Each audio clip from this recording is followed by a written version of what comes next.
What it do? Thank you for tapping in for another edition of Live on Sunday. It is I, the greatest host in the known universe. I go by the name King Crowder. I want to thank you for tapping in with me. You could be anywhere in the known universe, but you chose to be here with your boy. Most importantly, I want you to share the live, share the live, share the live.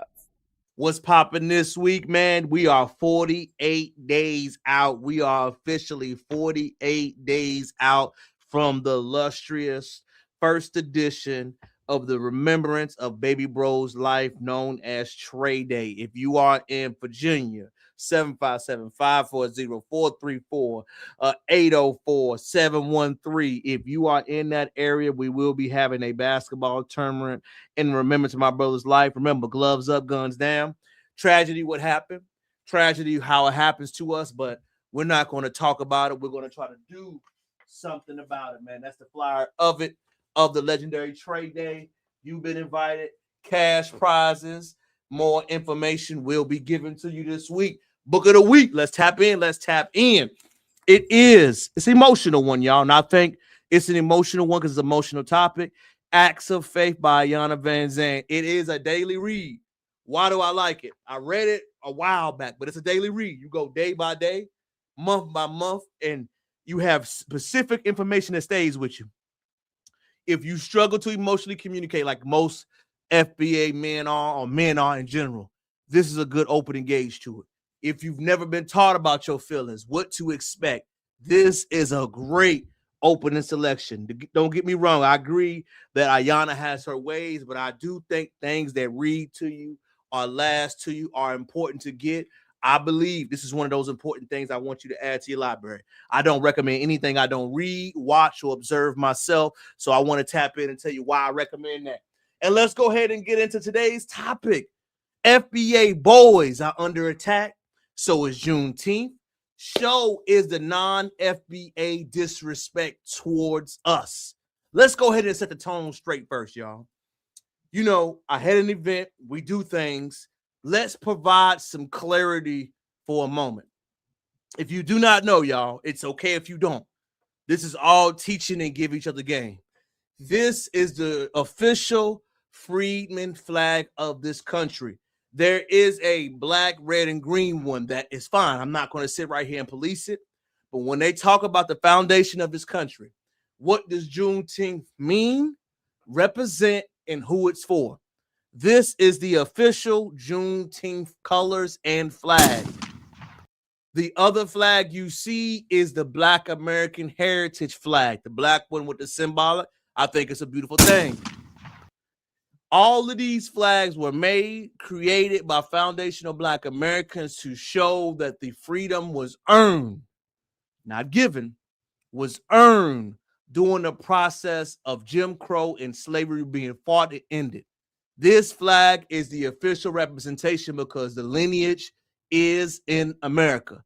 There's a whole detailed discussion that I don't want to steal from you and your knowledge that I want you to read about the 12 points, the color, the star, and everything what the symbolism was. It was made in 97 by a foundational Black American man who is an embodied this. Research it, find it on your own. Why is this subject important? We have to understand that Juneteenth is exclusively for the foundation. It doesn't mean other people can't join in. But what we have to get to that point is that no disrespect will be tolerated, accepted, or even embraced moving forward. Like delineation, like the new movements that the foundational Black Americans are on, you have to understand this is not going away. The people of color, the melanated immigrants, the people that do not represent us are not going to understand that this is not a sticking point. It's going to go away. All you got to do is A, listen, B, accept, and C, move accordingly with it. If you didn't know, y'all, if you were misunderstood, this is the official foundational Black American flag. And the reason I wanted to point this out to you, y'all, mostly the Black American hubs know the flag. The people that are not in Black American hubs, usually don't understand that. The New Yorks, the Milwaukees, etc., etc. This is Memphis, Tennessee, a really big foundational Black American city, just like Jackson, just like Louisiana, just like Houston, and etc., etc., etc. You notice those other cities that have more of an immigrant class, that have the off-code behavior, they don't understand the Juneteenth, what it means, what it stands for, or how serious that holidays needs to be pressed on us. When we talk about these events and these venues and people's ideology, I don't care about that so much. What I want you to understand is that I want you to understand the subtle signs of disrespect. Let's set the record straight. This is the Juneteenth flag. No discussion, no conversation. It's what it is. Our elder Black Americans made it, represented it, and stood on business for us. It would be disrespectful to not honor that, to not respect that, and to not stand on lineage business moving forward when this subject is brought up. Remember, Juneteenth is exclusively no debate, no negotiations, no conversation for foundational Black Americans earning their freedom during the period of enslavement. It's not for all Black people. It's not a Black holiday. It is a lineage-based holiday, just like the Caribbean-based holidays. Nobody disrespects that. Just like what they have in their countries, nobody disrespects that. It's okay to have lineage-based moments. What you got to watch for, FBA family, if you see people that have a problem with you having lineage-based moments, pay attention, y'all. If I have a problem with you doing something for your family, but you always have to include me, am I a friend to you? If I always have to include you in everything I do, and I cannot do nothing exclusively for myself, is that a friend to you? Or is that hostility? Is that a threat?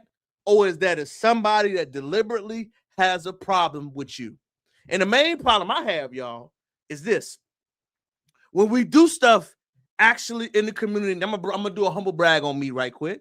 When we do stuff in the community, when we have events where we give things to people that actually need it, that's me this weekend giving food, toys, resources. Shout out to my boy Lord for actually putting it together, y'all. You will notice that people that undermine don't give to each other. Follow me. Everybody that I know that says something, that has a comment, has a video, they don't give to people. They don't celebrate foundational Black Americans that need help. They don't go to the projects. They don't go to the hood. They don't check in. They'll pay their tithes at church. The one thing I love to hit people with, man, is when you paying somebody, you giving something, you give it to the street. You pay your tithes to actual people in need. You actually give your time, your energy, the effort to those that actually need it.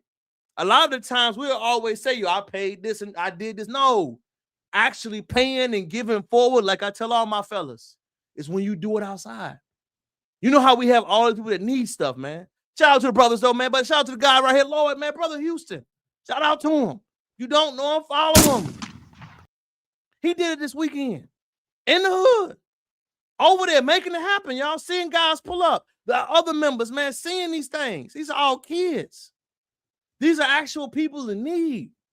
Those are people that need the shelter, that need the food, that need the clothing, that are actually hit the worst in this economy. When I talk about not just doing it online, which I love to do, spread the message, talk about what FBA stand for and how we got to circumvent that thing. But I want you to add this, y'all. When it's time to give to your people, do you just yap or do you do? Do you do both or do you just talk in one way? Do you establish things? Do you give help? Do you extend the hand? Do you go in your closet and give the good shoes? Do you give what you can to people that are just like you? Or do you do the name narrative? You talk about it, you complain, you write arguments about it, and nothing gets done. I want you to understand this, y'all. Many of the people that will undermine you will never be in the places that you are. Many of the people that have disagreements with you will never give up their time to help other people. Many of the people that talk about FBAs don't help us. They are not around our children. They don't love them up. They don't talk to them. They don't give them nothing. It is simply a punch down type of narrative. So you don't have to go back and forth with a lot of them, y'all. Like I do. I'm telling you, I don't have to go back and forth because I let my work speak for itself. Of course, I have many things. We're all busy. We all got a lot of things going on. True. But when it's time to give something that is going to benefit someone else, you can't get no time about it, you can't give nothing. I thought you had all this motion. You had all these things going on. What you don't understand is it's not that, y'all. It's a punching down tactic. So when you get online and you see the disrespect and you see people constantly undermining what our people need or who we're servicing, I want you to keep that in mind where they at. Because they will disrespect us. And disrespect can be subtle or it could be out loud. But what it can never be is direct. Because like I tell everybody, man, have your feet on land. What I mean is that you always on concrete. You always on pavement. You always do it in real life. When you do that, when you show the work, when you show what you're willing to do, they'll miss you with the talking points. The subtle bit of energy and outcomes they speak on, it won't have no bearing towards you. When they talk about what they FBA needs and you actually are around to see and you're servicing our needs when you can, you actually have a different outlook on it. You actually have a different level of appreciation on it. You actually have a different level of understanding on it. You won't let self disrespect slide. You'll get to see at bird's eye view what people are going through. You'll get to see how the disrespect is handled.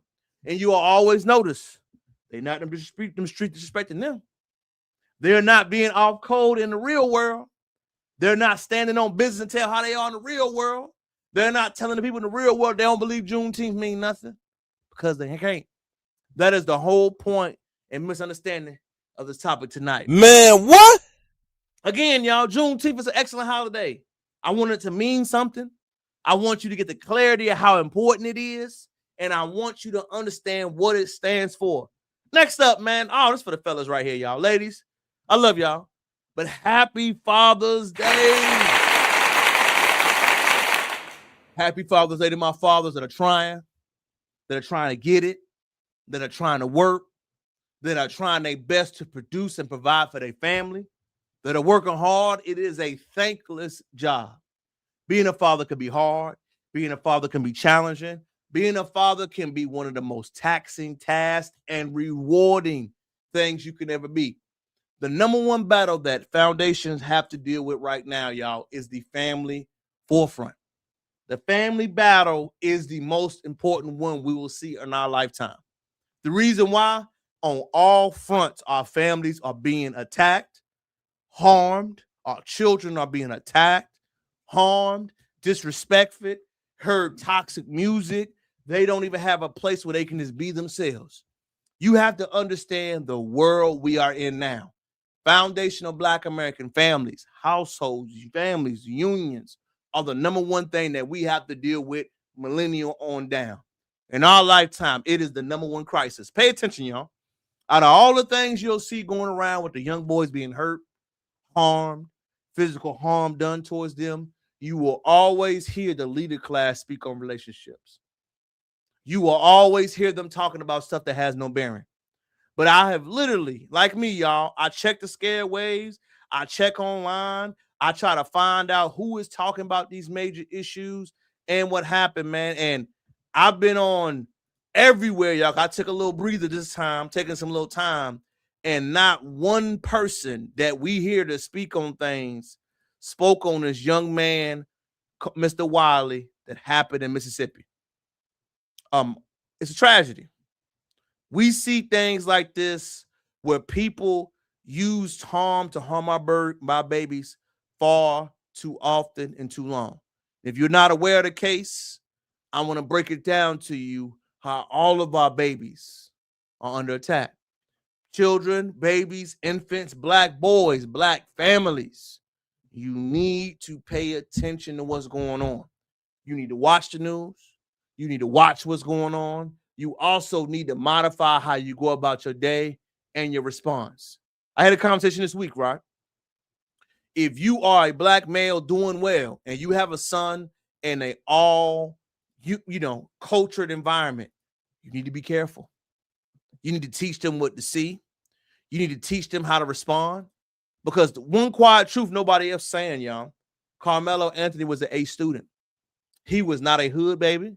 He was a young man that was trying to figure it out, and still trouble came to him. Let's keep talking. An attorney that represents Mr. Wiley. The police body cam footage shows excessive force in a deadly shooting outside of a Walmart in Mississippi. Think about this for a second, y'all. You are an officer and you see children all around. This is where we are right now, y'all. People do not have a respect or understanding for anybody outside of themselves. I know it's hard to hear. I know it's uncomfortable to talk about, but these are news that we got to bring up. Children that are black boys are not viewed as kids. I have a big viral post that's on my Instagram right now. I keep getting likes about it. And I was talking to a group, man, it might have been in April. And the conversation I said to them, y'all, is that after the age of 10, you're not a little boy anymore. If you have dreads, locked, a certain cut, if you stall in stature, if you're built outside of your ethnicity and your community, they will call you a young man. Yes, after the age of 9, I go there. After the age of 9, standing on business, they will call your son a young man. I didn't make the rules. I didn't say it was cool.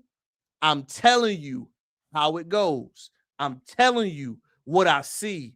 I'm telling you what I feel. I'm telling you what we read. I'm telling you what our scholars before me have taught, mentioned, and referenced. I think since integration, we have gotten comfortable. We have not gotten as alert. We have forgotten to teach our young boys just how different they are. And I know it's sad. I know it's uncomfortable, but the Wiley family had to deal with that. Let's keep reading. Van Turner, who is a representative for the Wiley family, alongside a private civil rights attorney, Ben Crump, who is about the civil rights, who is a civil attorney, which is crazy. Not saying there's nothing wrong with that, but you need to get justice before you get civil litigation. Said the police body cam footage in the incident will be the ultimate indicating that Cohen's mother and a friend who fled the store in a vehicle along with the youngster following the report, they were shoplifted. Okay. They were shoplifting. Does that require shooting around that? What you're going to see is the vehicle is not a threat, and the force was excessive force, Mr. Turner told. Thursday, regarding the officer that was shot and killed.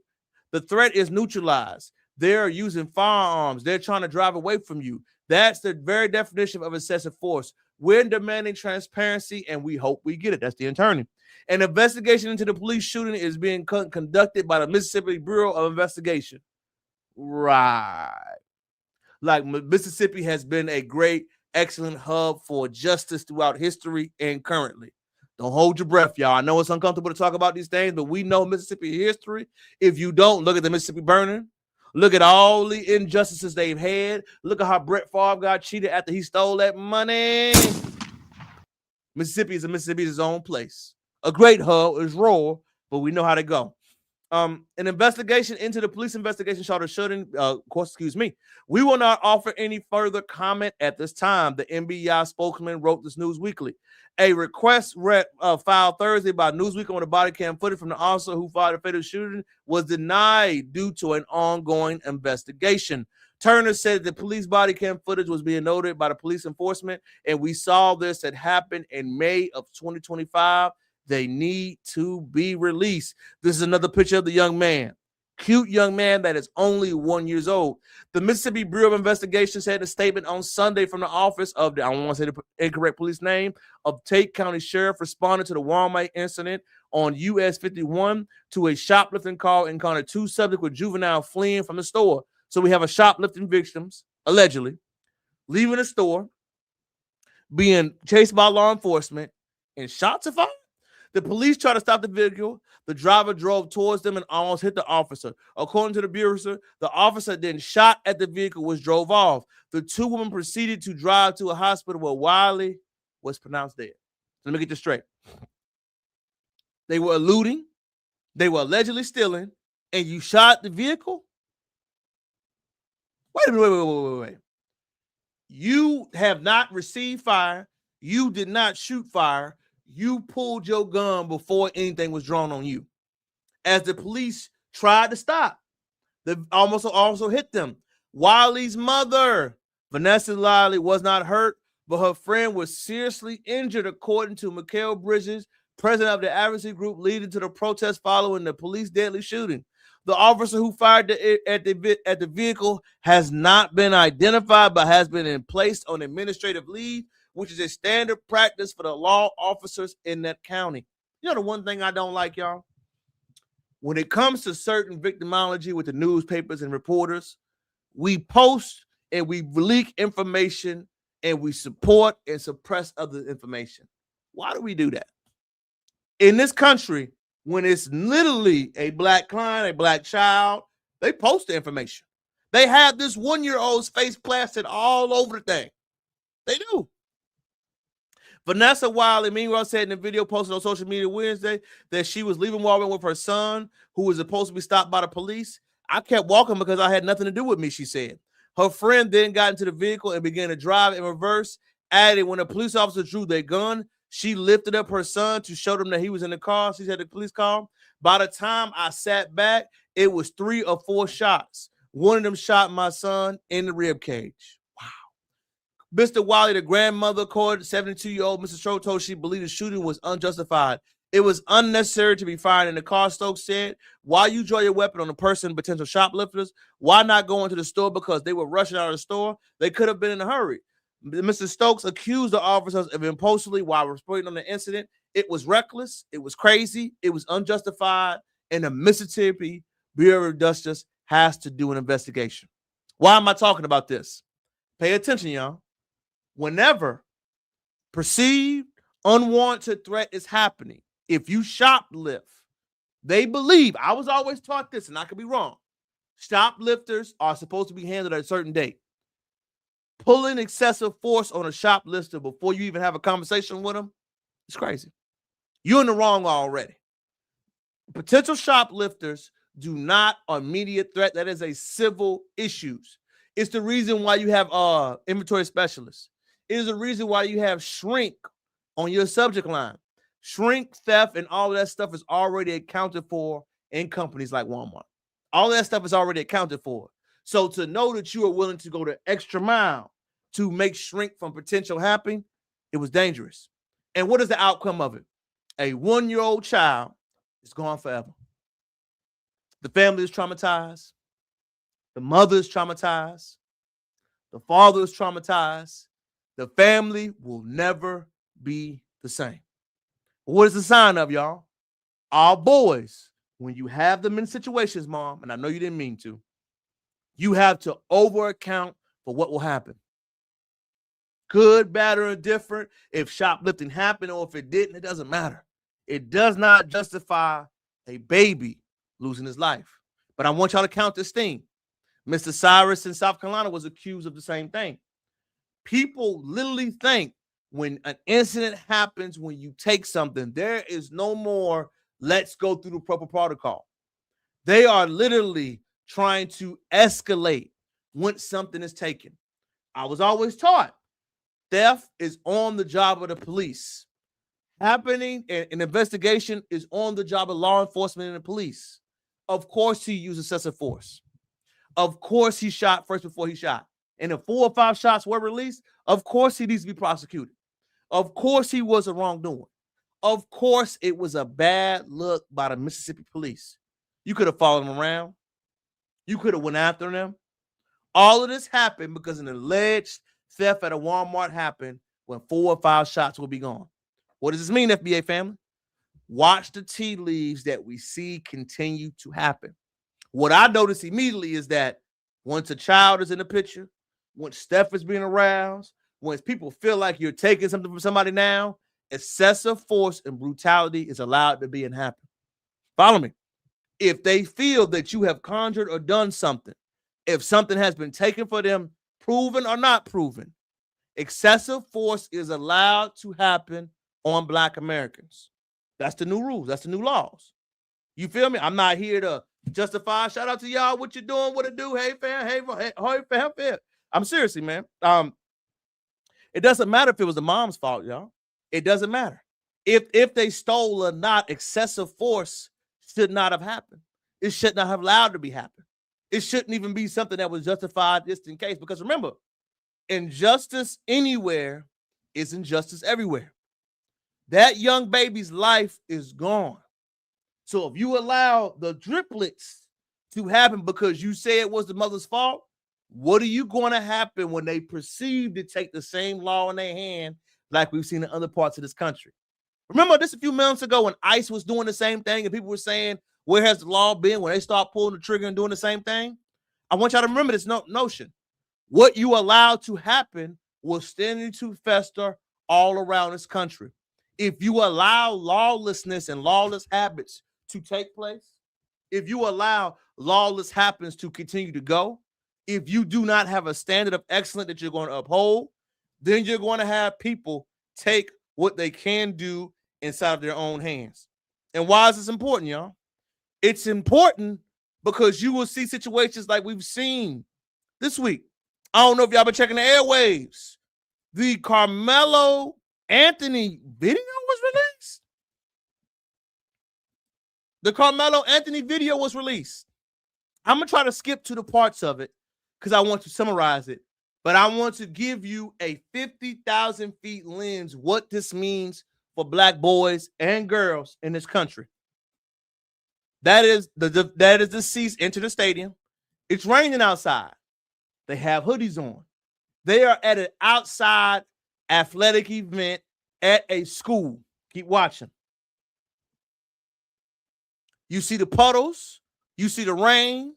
You see the lack of parents and other people outside. You see the skilled camera. You see the video footage.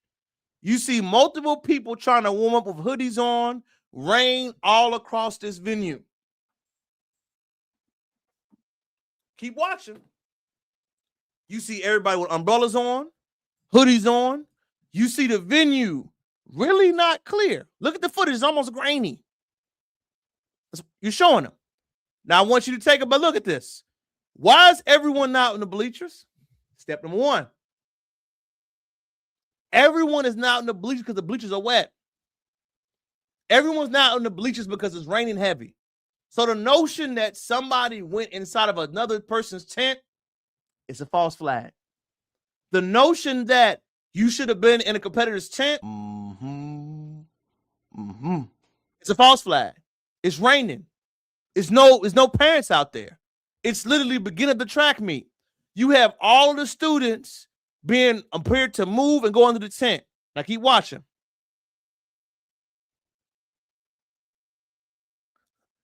There's clearly an altercation that is happening. And if you know children, when an altercation happens, they circle it. Now, this is when the alleged comment is made from Mr. Anthony. This is the alleged conversation where he's saying, yo, I was attacked and I was hurt and I was provoked. I want y'all to pay attention. Look at all those students surrounding it. Do y'all not see 3 or 4 young men pushing somebody? I do. As someone that sees these type of events, I'm seeing more than one body moving and grooving. That's when the response happened. That's exactly when the young man walked away after being, having a physical altercation. He's running away. We're seeing what's happening. And we saw everything that's happened. Boy, we also see them going to an administrator or somebody in leadership. You see everybody walking over being shocked about what happened. That's Mr. Anthony again. He's being walked away. I see a backpack on. If somebody is treating the victim, they need to be over there. North End under a memorial tent. Don't. I'm gonna put your handcuffs for now, okay? You see him being handcuffed.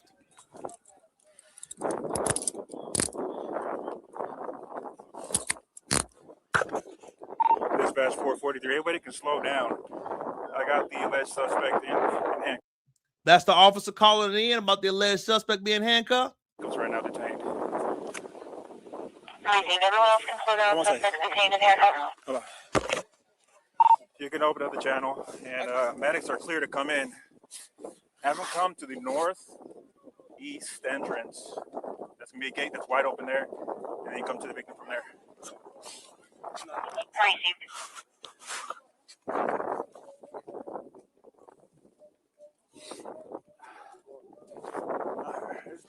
Pay attention to how windy it is outside. Pay attention to how cloudy it is outside. Pay attention to the weather. Pay attention to how everybody is responding. Pay attention to how immediately the young brother was detained, removed, and forced to leave after a tragic incident happened to him. Pay attention. That's all I want y'all to do is pay attention. I want y'all to pay attention. Suspects.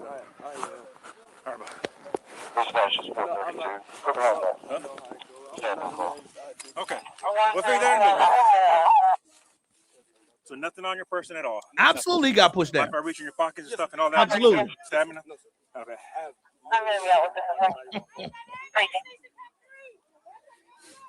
I'm gonna be a little personal there, okay? Just to make sure. Okay.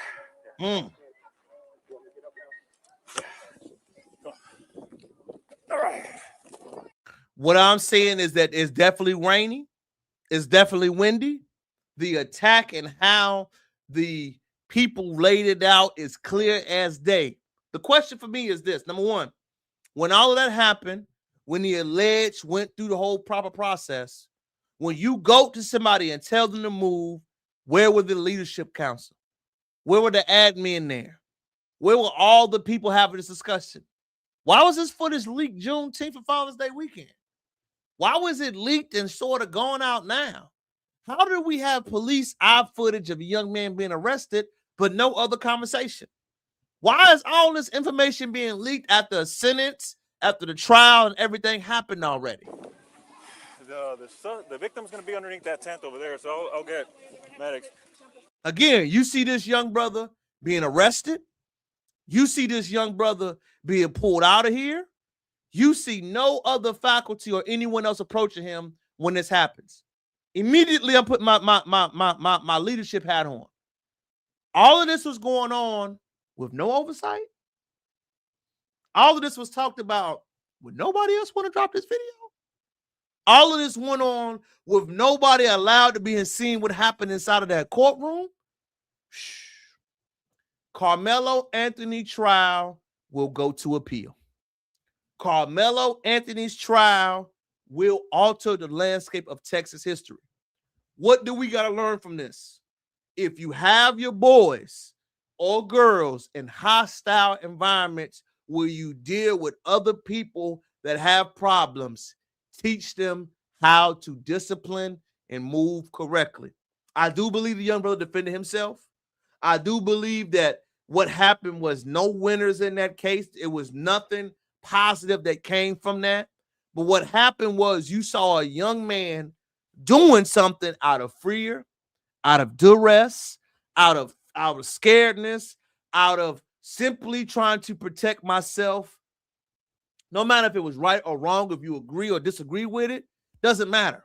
What matters is that if we're going to go this route where we're going to allow children to be bullied, harassed, and laws to be bended based off initiative, where do we go now? The footage is doctored. Of course, we know that, right, y'all? We know it wasn't released during the trial. We know the trial was too quick. We know it was all type of sketchy. We know all of that. But now that we're here, that we lick our wounds, that we look back on the tape, and we see the injustices in the justice system, which we know, right? I don't know if y'all know. I got brothers all in the Georgia system, family, all of it. We don't have a court system. We have a justice system. Shout out to Jason Black. The truth. We don't get justice in this country. What we get is people, laws, and initiatives that are made for us. But I found it very interesting that the whole weekend after the trial, post-trial, all this footage and information was leaked. We couldn't get nothing beforehand. We couldn't get nothing done prior to it happened. We couldn't. You know what I'm saying? That to me is not, it doesn't puzzle with me. You follow me? It doesn't. I found it very rich, Mr. Fur, because I'm pretty sure you would defend the behavior of other people. Be careful what you try to go hard for, because I will ask you questions, sir. I will. I will ask you questions. I'm not going to say how you should feel, but I'm going to put your feet to the choir because I'll ask you the same question in a different light. Oh, for sure. It definitely was edited. It definitely was doctored. It was definitely changed. I agree with you. I think number one is being released after the trial was very interesting. I believe that was a calculated move. I believe it was something that was pre-planned and premeditated. But I also just don't want to get on the video being released. I want y'all to pay attention to how all of the people in the leadership class has responded. And I keep punching at these people. Since the video has been released, our legal class, we got the Obamas having a law library for legal scholarship around this country, pictures, information being docked, and nobody is speaking on us black children incidents. Nobody is talking about it. The Obamas made a brick press run speaking on all type of things. I want y'all to learn something right here. Follow people, watch people who do not speak on when you're disrespected, and watch people who see you get disrespected and don't say nothing. The former president has made plenty of conversations on things he finds important, on initiatives he wants to talk to black men about, on problems he wants to address black men on. But the entire trial, the entire situation, his legal mind, his Harvard legal scholarship, presidential mind, hasn't said nothing. What does this mean, y'all? You need to be just as hostile to people who are silent because they disagree. Right now, in this picture, in this thing, beautiful picture by the young lady, I want y'all to pay attention to something, y'all. You speak a lot of words when you feel and what you say. You show a lot of interesting points when you have a presidential sitting starting this Juneteenth with people outside of the community, with people outside of the interest points, and how you don't speak or address any serious issue or point of view. I ain't heard no Carmelo Anthony point of view from the presidents. I ain't heard no legal scholar point of information on what he stands for. Juneteenth, that's your opinion. I don't care. Me neither. I still don't care about him neither. I don't care about him, but I want to spread the word and get that in their mind, man. You feel what I'm saying? That's the point that I want to stick and stimulate with people. What is he not saying? I don't care about him neither, but I do that for other people to understand that. You feel what I'm saying? That's it. Juneteenth, you have a Juneteenth for the Father's Day. I don't know what this brother's talking about. Remember, they all solid. What are you talking about, man? What are you talking about? Hey, we call this right here, y'all, ladies and gentlemen, a deflection. Been silent. Everybody been silent. That's facts. That's facts. But as we move on, y'all, to other points of view that I find important, it's not so much that I agree with brothers all the time, but when somebody says something that is pivotal, I listen to. I like to have a response to it. And if you don't know, we mixed feelings about the brother. But when he's right, and when he's wrong. I want y'all to pay attention right now. All them black people who went crazy for Palestine, I haven't seen a Palestinian American march yet for Carmelo Anthony. I haven't seen a Palestinian American march yet for Cyrus Carmack Belton. Where are all these groups? Where's the migrant protest on behalf of Carmelo Anthony? Where's the migrant protest on behalf of Cyrus Carmack Belton? We fight for everybody else. They never fight for us. And that's why I'm saying here and now. He's absolutely right, y'all. I have this conversation when people ask me all the time, why don't you speak on other things or other issues? Why don't you speak on other point of views and other preference points? And my response is always the same, because they don't speak on other issues. I do remember how heavy the Palestine protest was going. I remember that. I remember them pressuring, saying things. I remember that. I remember when the migrant issues was happening. I remember that. And I remember how the energy is never matched or given the same. Brother Carmelo Anthony, Brother Cyrus, Mr. Young Boy, yes, Mr. Wiley happened. And the only people that speak on it are people of the foundation. The reason why I like to bring this up, y'all, remember, what people don't say is a message, along with people do say is a message. Follow me. If you have mixed signals, take that as a no. If I don't respond to you when you ask me how do I feel about something, you are telling me how you feel. You don't have to ask them where's the support. You don't have to ask them why didn't they go hard for us. You didn't have to ask them why they don't speak about the Carmelo Anthony thing. They agree with it. When you agree with it, when you champion it, when you believe that they are wrong, when you a believer that I do not have the right to do anything as long as you benefit what I got going on, that's all they're saying, y'all. That's all the messaging has to be moving forward. Let's make it clear. I like to make it clear with anybody. If you are not with me, if you do not stand up for me, you are against me. Period. There is no neutral. There is no middle ground. I don't even do that. Show me where you stand. I respect you more if you show me. I don't respect anybody that plays the middle ground. I think they are dangerous. I think anybody that plays the middle ground, that plays the middle fiddle, that tries to act like everything is smooth, they are telling you how they feel. They're telling you that I'm not interested in getting involved or actively involved in anything. Remember on the Sinners movie? Remember the Asian couple and the Asian character who wanted to benefit from what they were willing to pay them to do? But she put her husband and the rest of them life on the line because she felt, I'm not supposed to get involved. I'm here to get the money. What you deal with ain't got nothing to do with me. What you feel ain't got nothing to do with me. What you go through has nothing to do with me. And that's okay. The only thing is now, moving forward, it's okay when you do it. It's no problem when we do it. The same energy, the same feeling, the same animosity will be matched. That is all. So when he brought up those points, man, about the disrespect and how nobody else had them commentaries say it, man, it's what it is. That's it, y'all. You don't have to say anything. You don't have to go back and forth. You don't have to say things to try to defend yourself. Just stand on FBA business. Facts. Well, y'all ain't got to go back and forth. Y'all remember, y'all, people that call your names, I always ask them, name me the last 5 books you read. And be quiet. Name me the last 5 intellectual conversations you had. Then be quiet. You ain't got to go back and forth with them, y'all. Stand on the code and stay on the business. Stand on it. You ain't got to say nothing. You ain't got to defend it. Ask the questions and wait in response for it. You feel me? The one area that I love that we're in right now, y'all, we are anti-messaging. I gotta give a subtle win and a subtle clap to the family. If you haven't seen, let me always give you a clap about what's going on. All films that are disrespectful to FBA families will fail.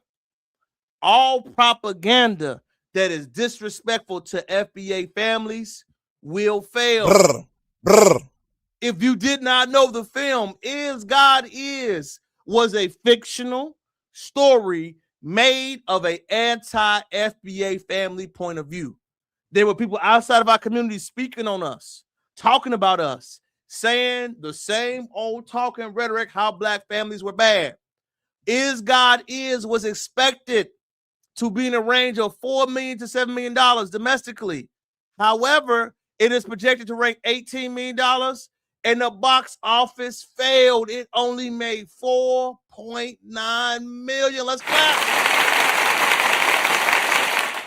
I love it.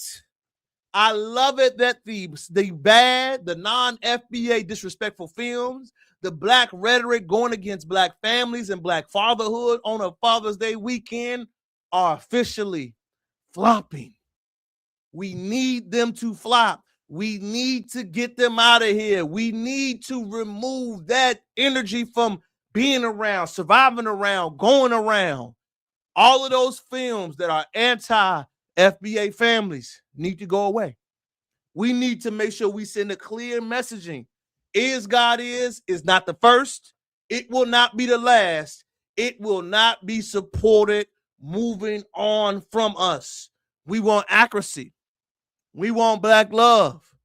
We want black support. We want black mother and fatherhood. We want the love era to constantly be in. If you are going against that initiative, if you are outside of our community, you cannot thrive. You cannot win. FBA energy. You will not get the support. You will not have the champion of the grassroots. You will not have people in the field supporting that. We're past that now. That's music. That's entertainment. That's sports. That's film. Right now, y'all, it is hitting every single level. We are having conversations that I would never thought we would have in our lifetime. We got to circle the wagon and talk about this. There's actually a conversation about, yo, if you don't represent our cause and come from our culture, you don't need to do our films. If you don't have the FBA energy, the Black American accent, the Southern discography, if you're not going to show us in a positive light, we're not going to support you. There is no more you disrespecting us and getting our money. That is when the anti-racist businesses have fallen through the crosshairs. Right now, the Black American Renaissance is real. And I'm giving you the scoreboard. Man, what? You ain't got to believe me. Look for yourself. People can say, throw doubt, throw shade, give their opinion piece, tell you what they feel. But what I'm giving to you is called facts. I'm giving you the facts. I'm giving you the written information. I'm showing you the proof. I'm showing you the blueprint. I'm showing you the documentation. They say we're too busy watching Fox News. You stupid. You tell the truth. You feel me? I love it when all the wickedness fails. It's going to fail. You are passed down the portion documentation, liquid integration, falsified, nugget, fraud. You feel me? I love it, sister. Shout out to me. Say I love her. But one thing I love the most, y'all, is that as we circle back and we read through these documentation, this type of work, this nasty work that we have been seeing, this cosplaying as a Black woman, and we got to really knock that out too. It's all gone out the way, man. It is. It will no longer be supported. What it do, Mr. Moon? How you? Happy Father's Day to you, brother. First more, man. Happy Father's Day. Happy Father's Day to you. As a father of 2 FBA children, I'm happy. Talk to me, man. So, did you see the flopping news about what happened in Mississippi, brother? Did you see that news story? Yep. And what else is new?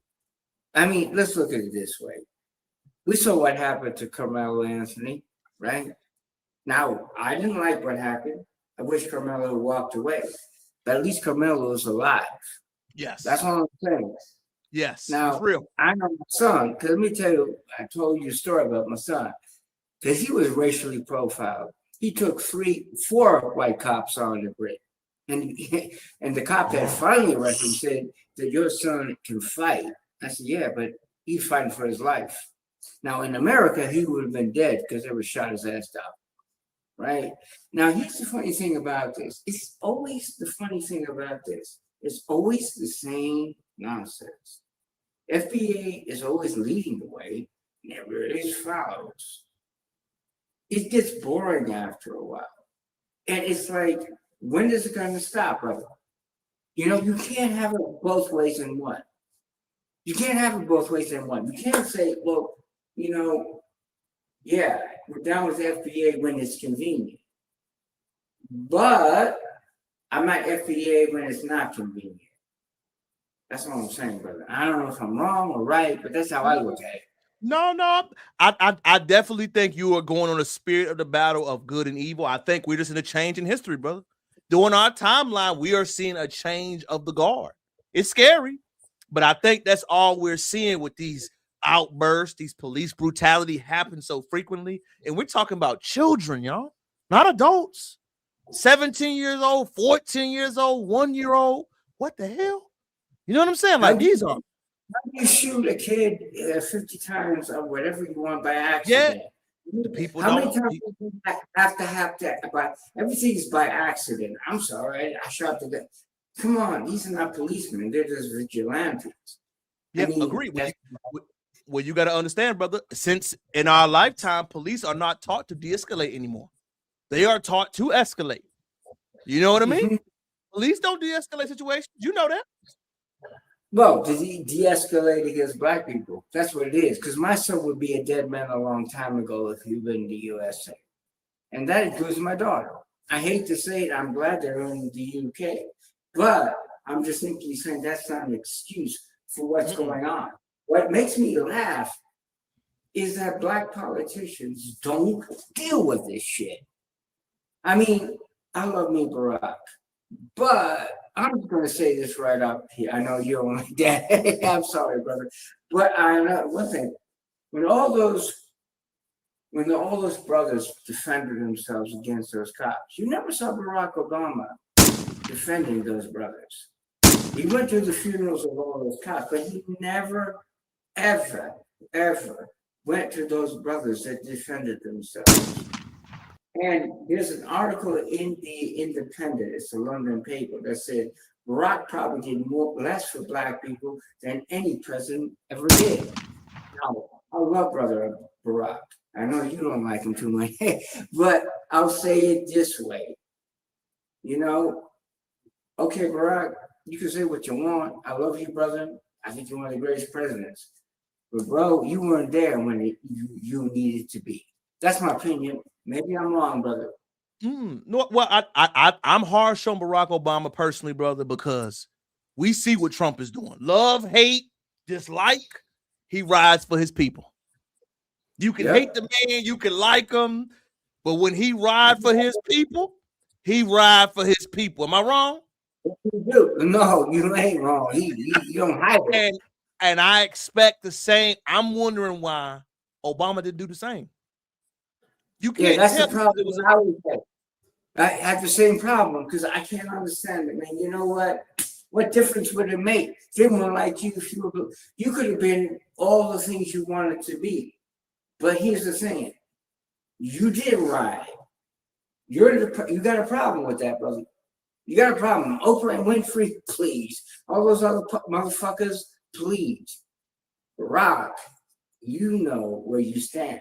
Because in the long run, it's all the brothers and sisters that got you elected. Here's the funny thing about all this shit. Is all those Klansmen, all those neo-Nazis, they voted for Barack Obama. They needed Barack. Barack never talks about that shit. See, Barack had that thing. He's the tragedy of it all. Maybe, just maybe, if he had set as a I may be the president of everyone, black, things would have been a lot different. He never did that. Mm-hmm. Well, I think what's going to hurt him so much long run moving forward, I think your generation, Mr. Moon, will love him, and I think that's fair. But I think my generation have a resentment because we look at what Trump is doing. And I know it's sad to say, you can love him, you can hate him. How much he did for his people versus how much you did for your people is going to hurt his legacy. And I know that's uncomfortable. You know what I'm saying? Nobody likes to say it, but it's true. No, I agree with you about that, brother, because you know what, in the long run, look, my wife loves Barack Obama. She's an FBI hardcore. I get it. But she will always be the first to say he didn't do shit for black people. I mean, and I think that's where it is. No, it's all right. No, you telling the truth. It's nothing wrong with having intellectual honesty. And that's the main thing I feel about him, how I think about him, and what I believe. I just think moving forward, seeing the two presidencies and how they moved, he has that problem that he has to deal with. And I don't know how you can re-engage with young people knowing you didn't do nothing. No, you're right, man. But I mean, who's going to sit there and take up after Trump? Is it going to be a brother? Who is it going to be? Is it going to be Cory Booker? I mean, I don't know. I think what Trump has ushered in is the era of what politics has always been. I'm a ride for who ride for me. Remember, it was all Barack Obama is the last political candidate that has been polished, intellectual, but now nobody wants that now. Nobody wants to hear you speaking, double speaking, and all. No, we want to hear what you're going to do for me. Period. No, you're right. So I don't think another Obama could make it in today's environment. I don't think they could. I think people are tired of it. I think people just want to hear, how are you going to fix things? We don't want to hear you're going to be nice to everybody. We don't know. Nobody wants to hear that. We want to hear, what are you going to do? Period. I'm going to bring you down, Mr. Moon. I'll call you back up a little bit later, family. All right? All right, man. Love you too. We'll keep cooking, y'all. One of our guests, man. Shout out to the brother. I love that brother, man. He always chop it up with me, man. Good guy. Like we were saying, y'all, the film era of disrespect is over. The run, straight up, y'all feel me? Straight up, all that part, man. We ain't got to worry about it. Mr. David, I hear you, brother. You says, man, hey, come see me and talk to me. He ain't do nothing, y'all. You know, we just had conversations, talk about people. I love to do it, man, but we're going to keep it moving. We're going to keep it rocking. Next up, the diaspora is kind of I got mixed feelings. Let me stop saying mixed feelings. I love the honesty. I love the transparency that the 1 in 54 podcast represents because they are showing their hand. Do I get perturbed? Do I think it is dishonest? Do I think it is weird that they only have Africans speaking on FBA problems? I do. But what I think is important is that we need to have these and hear these talking points. Let's listen. African Americans and Africans. Oh, yes. What they call it? They call it the FBAs versus the foundational Black Americans. Yeah. You notice they always say, what do you call it? Then they know exactly what to call it. So I slipped in a lot of stuff like that in the show without them knowing. They didn't get it. Right. But I slipped in some stuff to say, look, guys, we're all one. I mean, people took it wrong. Like there was one episode. This is the foundation of this episode. 154 is to bring all of us together because there was that murder. Then why don't you allow the other side to talk, brother? I don't really like him, y'all, at all. I can tell contempt. I can tell subtle signs of disrespect. And as somebody that reside in Houston that deal with non-FBA brothers, he is the ones that I had the most issue with. The reason why he said slick commentary, and I'm going at him right now. Whenever brothers say comments that I speak a certain way, no, brothers, not because you're intellectual. It is because you got the Tether Sambo energy. I am one of the most intellectual. So is Malcolm X. So is Nipsey. So is so many other brothers that are intellectual. How disrespectful are you to say it's because I'm an intellectual, they don't ride with you? No, bruh. It's that Sambo in you. It's that coon in you. It's that other side of energy in you. Do not disrespect women, us ever saying I'm intellectual, that's why I don't get along. No, sir. It's your politics. It is your emotional intelligence. It is your lack of intellectual curiosity.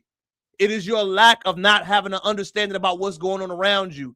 That is why nobody respects you. You from LA talking about you don't understand why it's problems? The social inadequacy in LA? The crack epidemic in LA? The economic destruction in LA and you don't understand? That's because you a Sambo, bro. You a Tether. That's what it is. You don't represent us, so you cannot speak for us.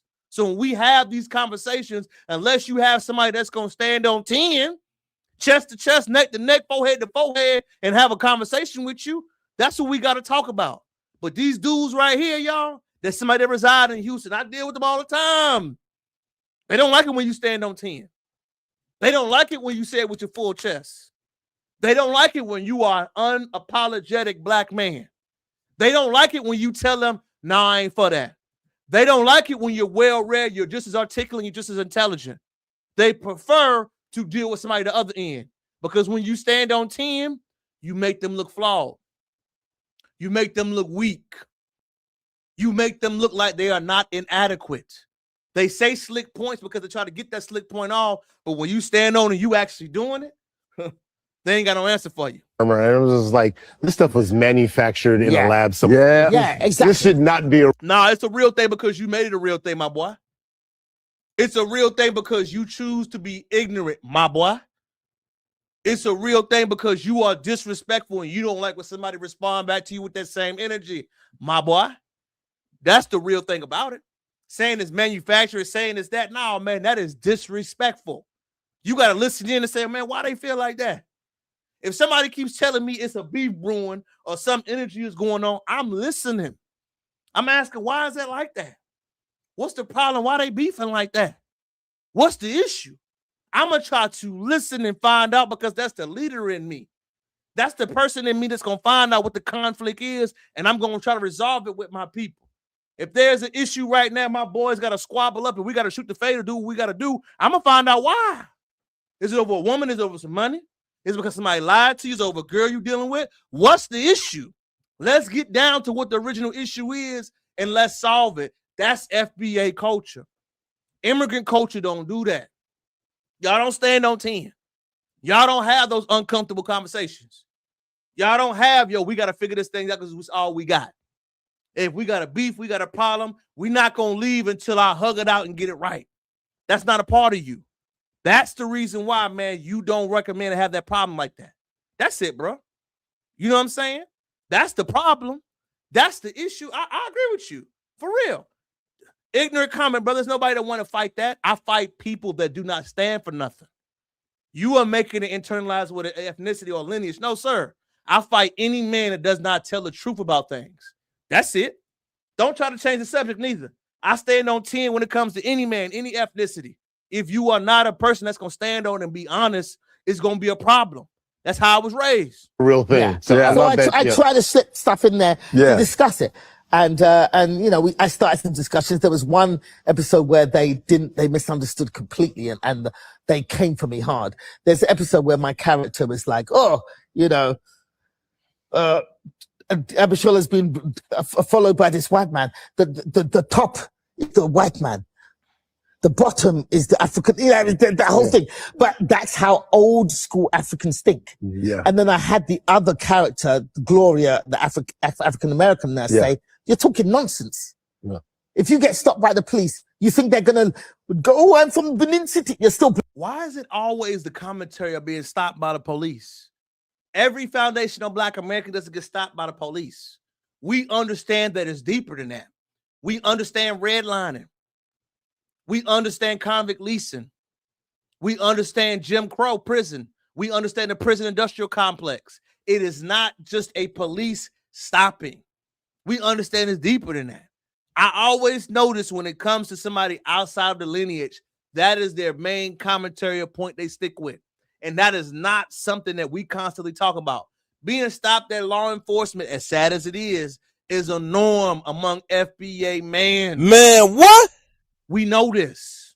We know how to deal with the police. We know how to be on whole court in the street. We know how to interact with the police. As sad as it is, we are past that phase. We are talking about the day-to-day individual conversations and individual habits we got to deal with. Stop saying dealing with law enforcement is the issue we're referring to. It's not it. We're talking about dealing with you. We're talking about being around you. We're talking about that commentary that you make around you. We're talking about you not addressing the stuff that's happened where your homeland is and where your family is about you. We're talking about the scamming and different cultures that y'all got going on around you. We're talking about the tribalism and the colorism battles that y'all have that you try to infuse with us. We're talking about that. You're trying to deflect, pivot, change, alter that conversation, and we're saying, man, what? Let's get back to it, baby. That's the real issue. The real issue is that they can't be talked about. That's it.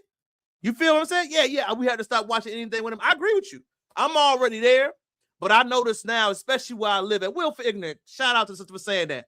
I notice a lot where we live, y'all, and again, having a Black male organization dealing with multiple ethnicities, when you stand on 10, they are surprised with that.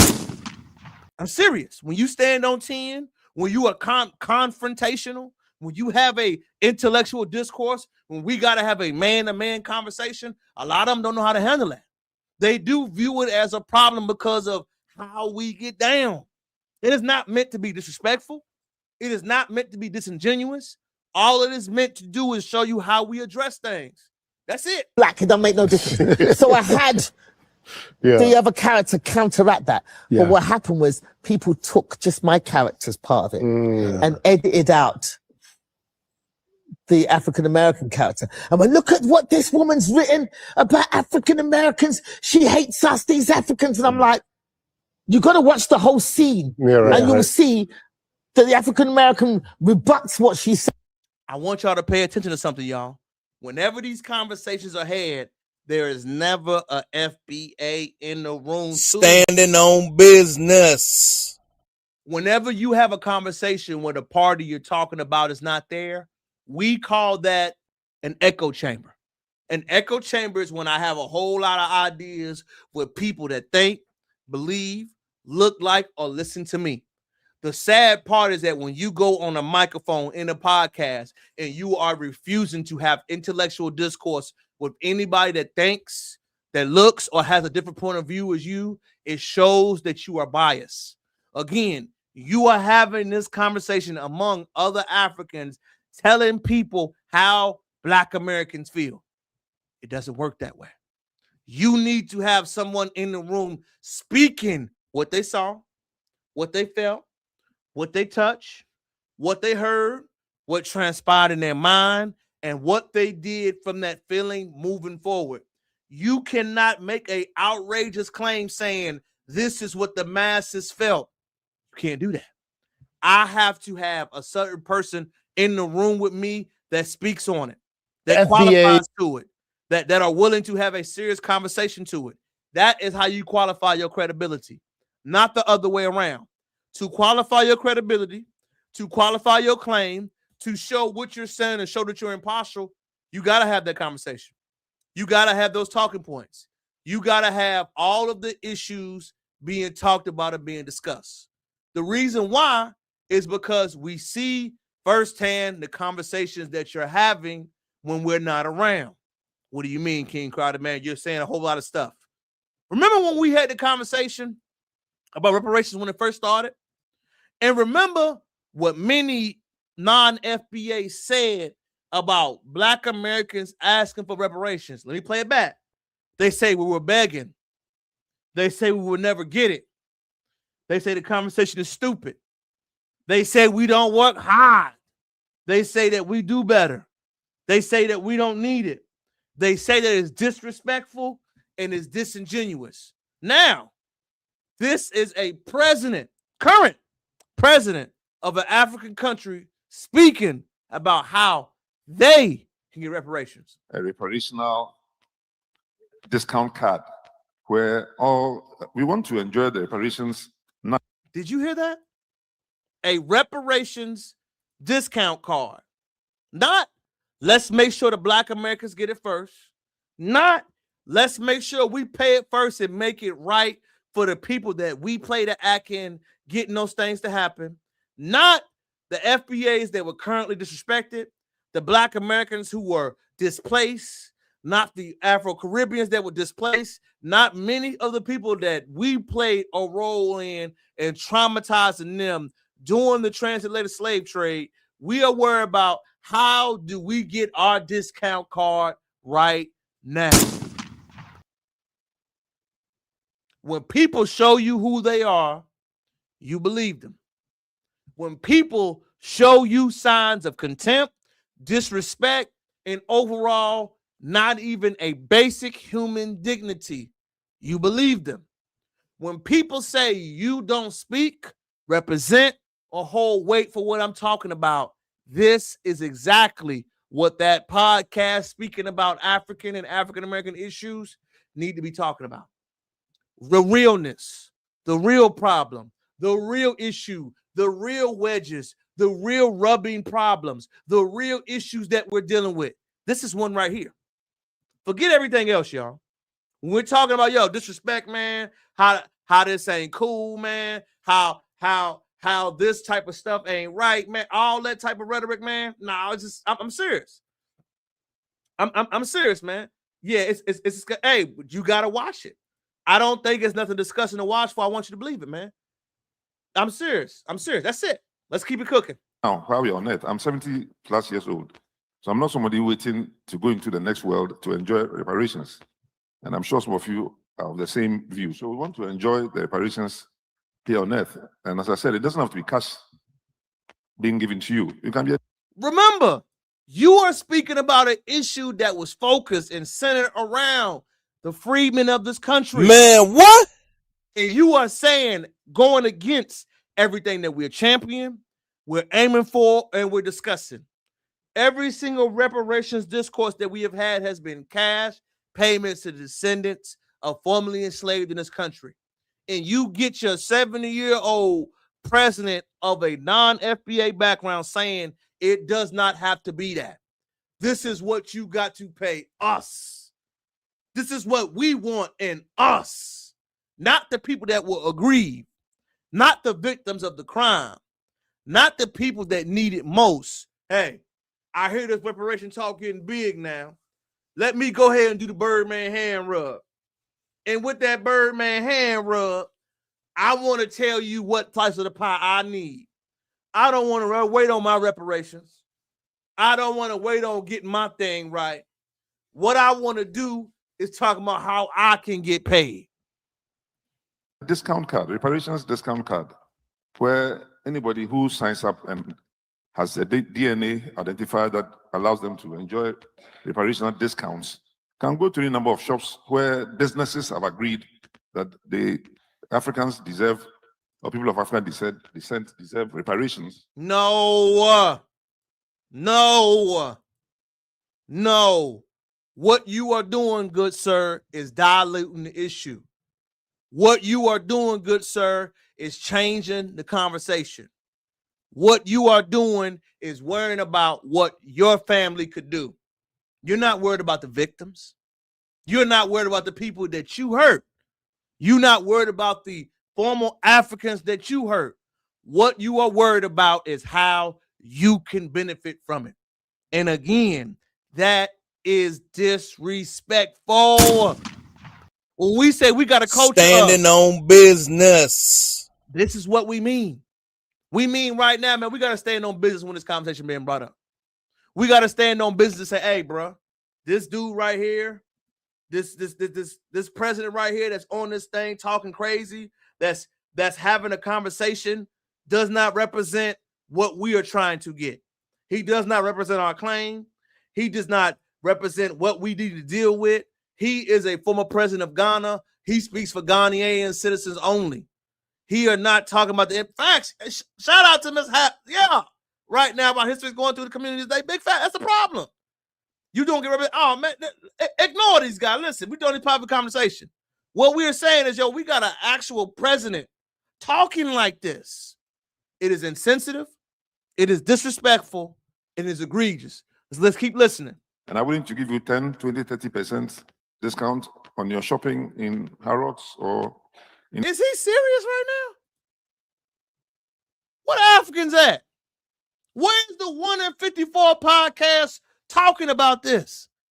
Any business anywhere in the world. So these are ideas that have come and which we are propagating, and where there's enough interest and support, financial institutions from Brazil, Banco do Brasil, can choose to support this particular idea, and we go on with it. Then returning to Africa, it can be airlines, as I said, reparational travel. So airlines, so and so from Europe or wherever, agrees to give you 30, 40. I want y'all to pay attention. Everything is a self-serving entity, a point of view he's bringing up.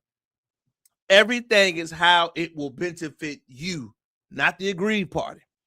Everything that he is mentioning, referencing, discussing, or talking with is in a way to enrich the country that he's living in and his children will be at.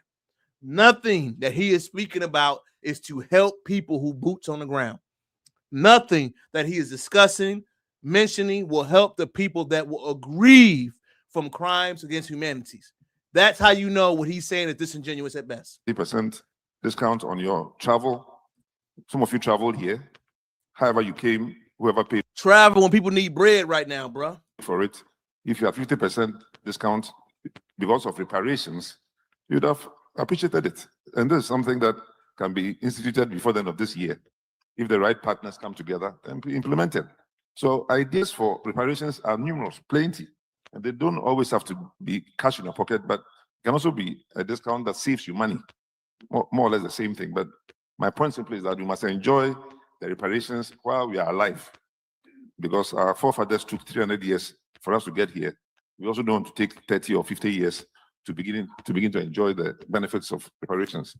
When I say what conversations that need to be had amongst other people in the diaspora, this is what I refer to. When we talk about current issues, current problems that we're dealing with, off-code behavior, signs of disrespect, tones and words that are disrespectful, energy that we are mentioning that are disrespectful, this is what we're talking about right here.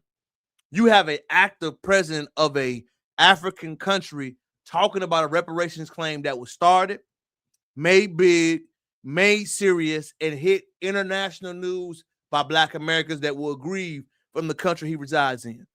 And his response is to say, we don't have to pay cash reparations. We can do flight discounts. We can settle it this year.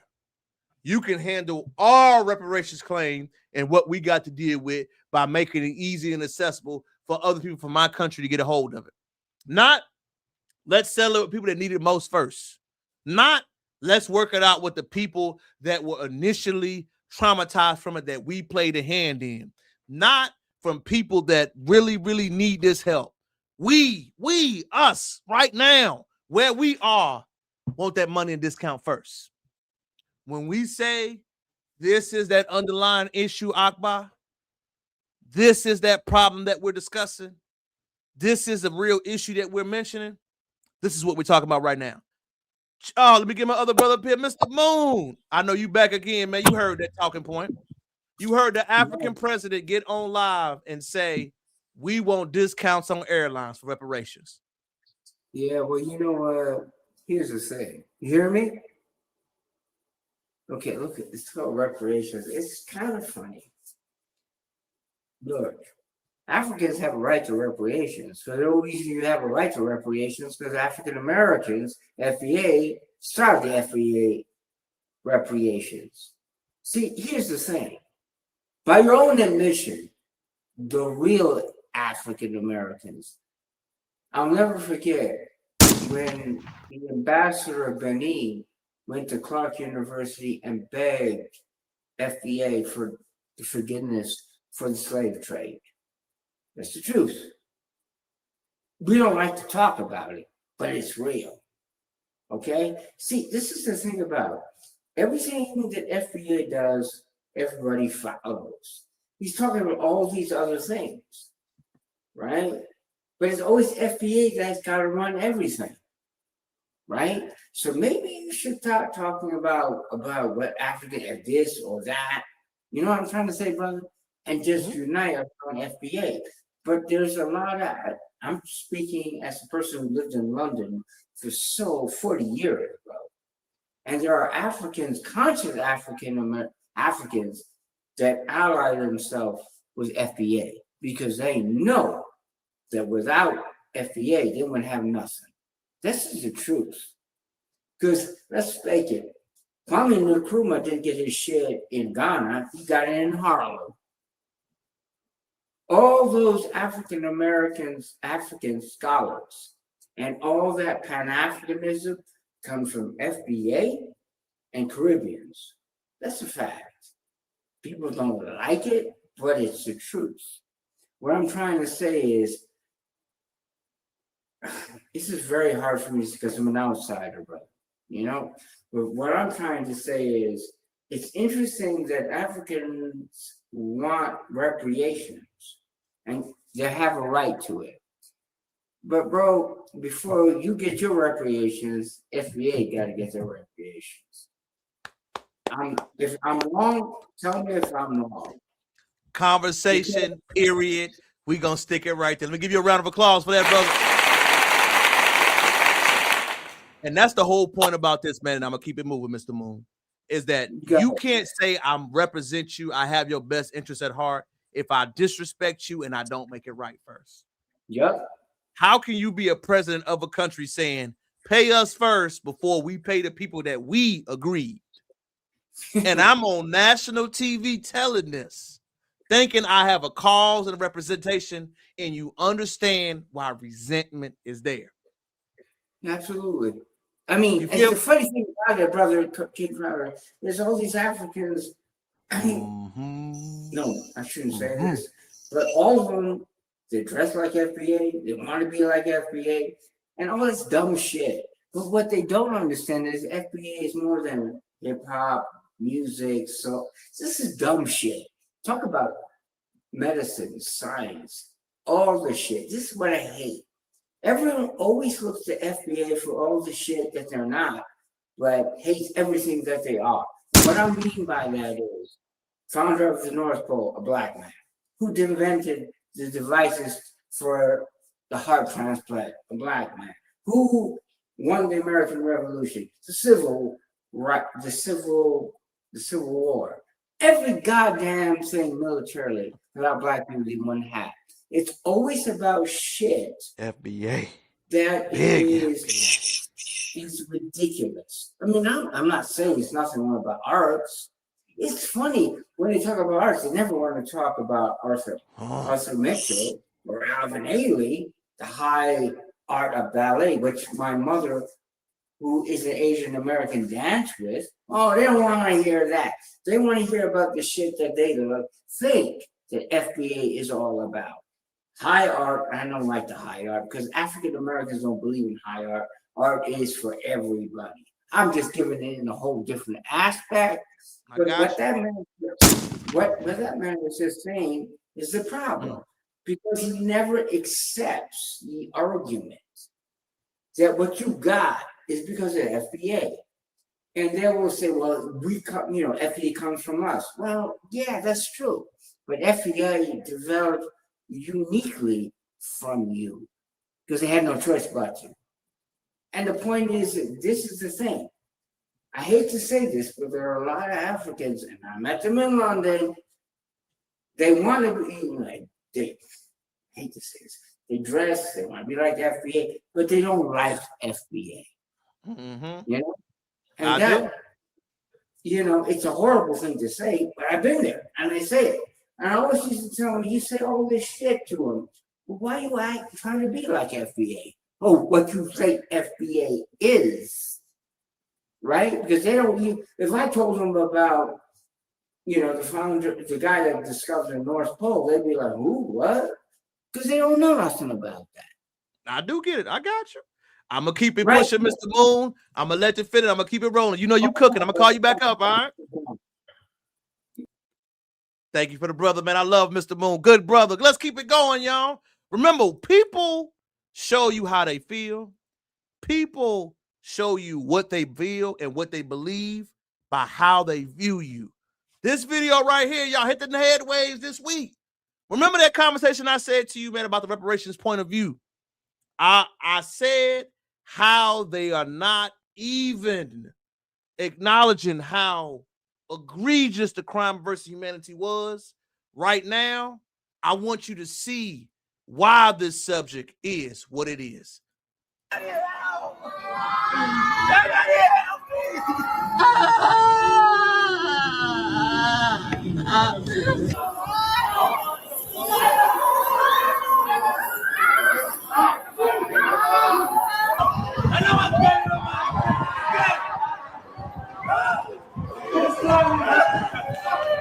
This is a reenactment in another country speaking about how powerful the slave trade happened in Ghana when they were serving a household where they were literally transporting Africans in the transatlantic slave trade and how traumatic this happened. Number one, why is it important that you watch this video? It's important that you watch this video till you understand who was all involved with it. Ghana, the other Europeans, and the formerly people that were traded out of this country. It's harsh. It's uncomfortable. But why are you on showing that symbolism like your hands are clean?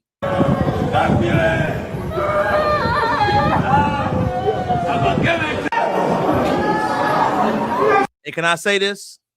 It's kind of weird.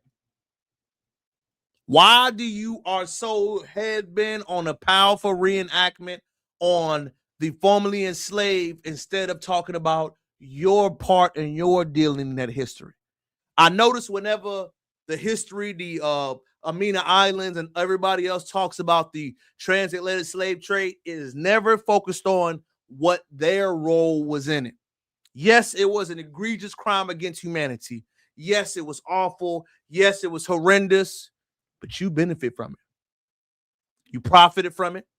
You enjoyed it. You felt it was normal to do. All of these type of things. Y'all really going in the comment, all this school shit, Lord. I ain't even paying attention, y'all. Listen, y'all rolling. I ain't even paying attention, man. Y'all cook up in the comments. Do your thing, do your thing, do your thing. But I want y'all to pay attention to this, y'all. All of these crimes that happen, that we see happen in real time, are a crime against humanity. While that was happening, you saw this African parent in real time, this African former president, speak on, I don't think we had nothing to do and we have nothing to garner or gain from the reparations point of view.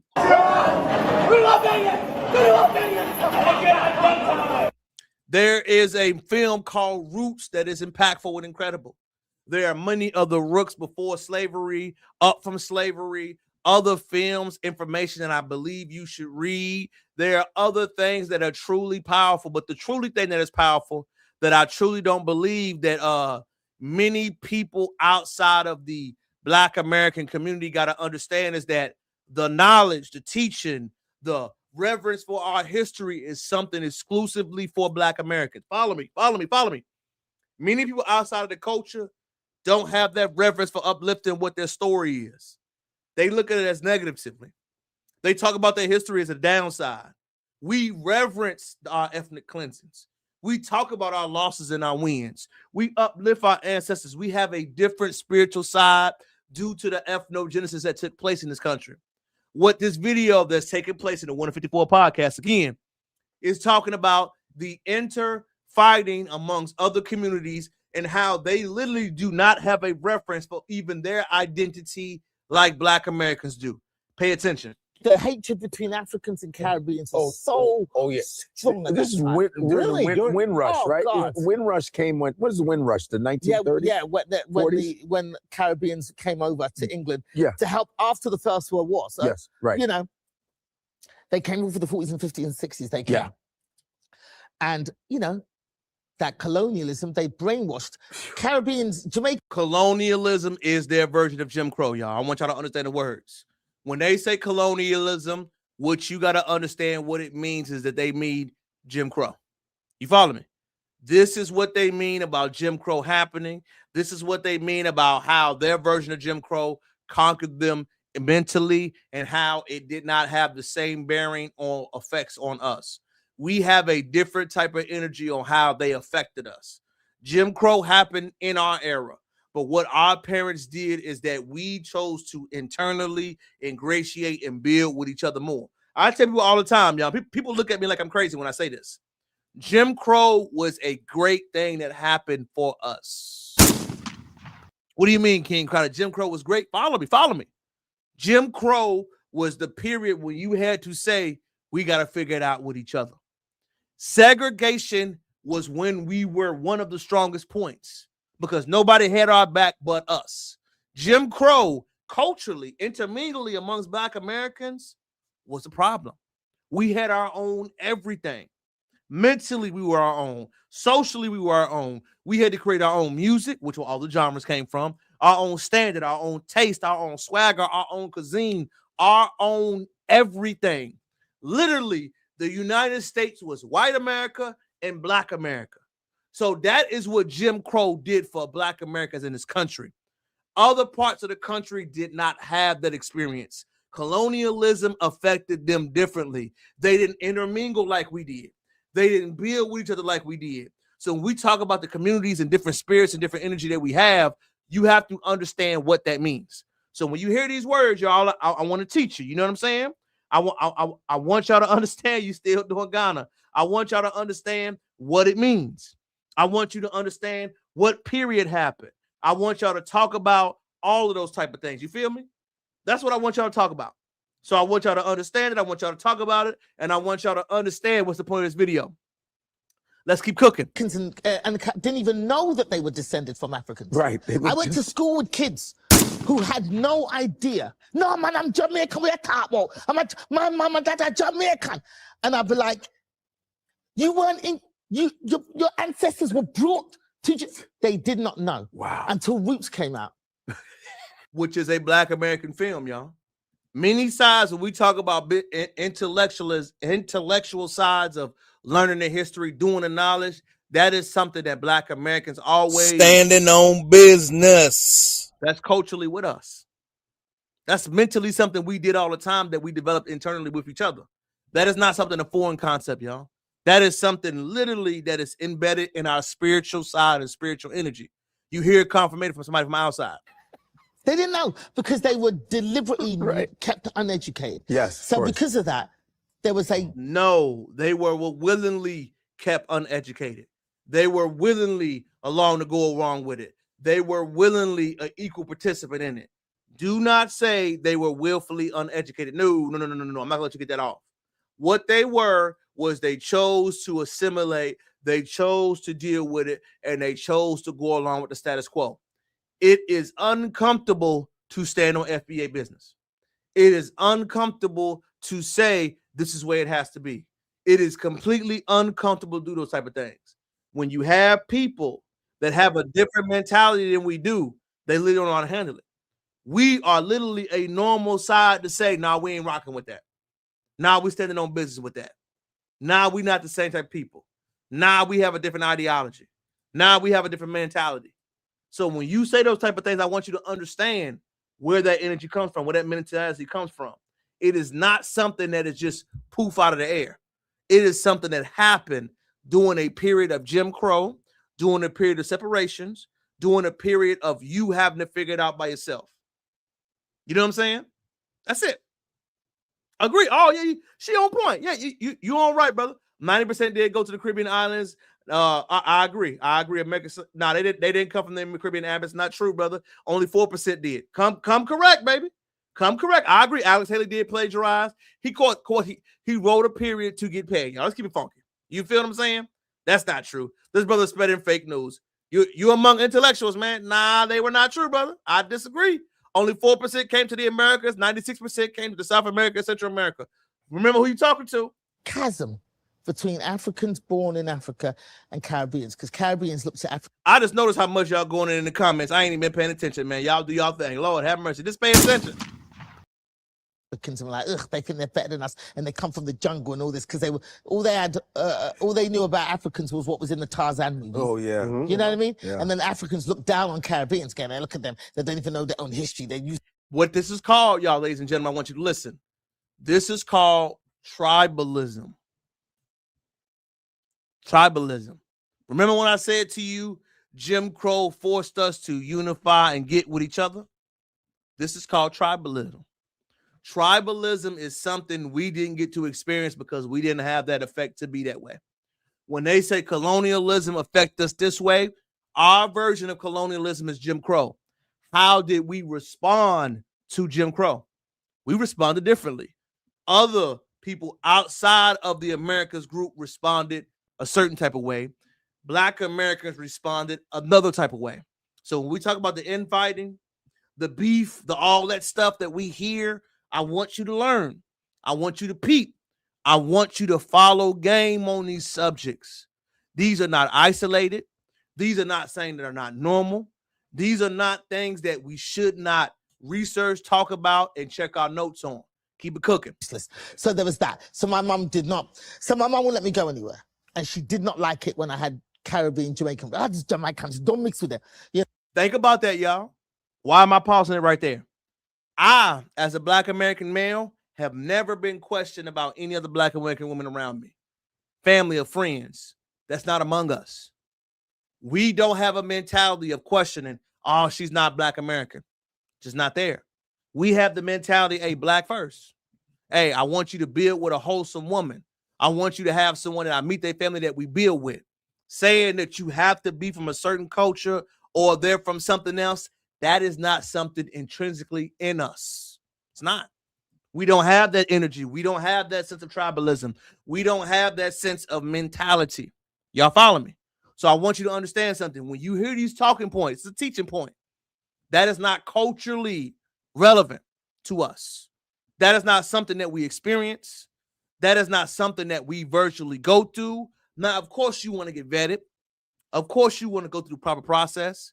Me as a girl dad that wants her to get married one day, I want to find out your family. I want to find out where they're home from. I want to take you through that ringer that you're willing to protect, provide, and profess for her.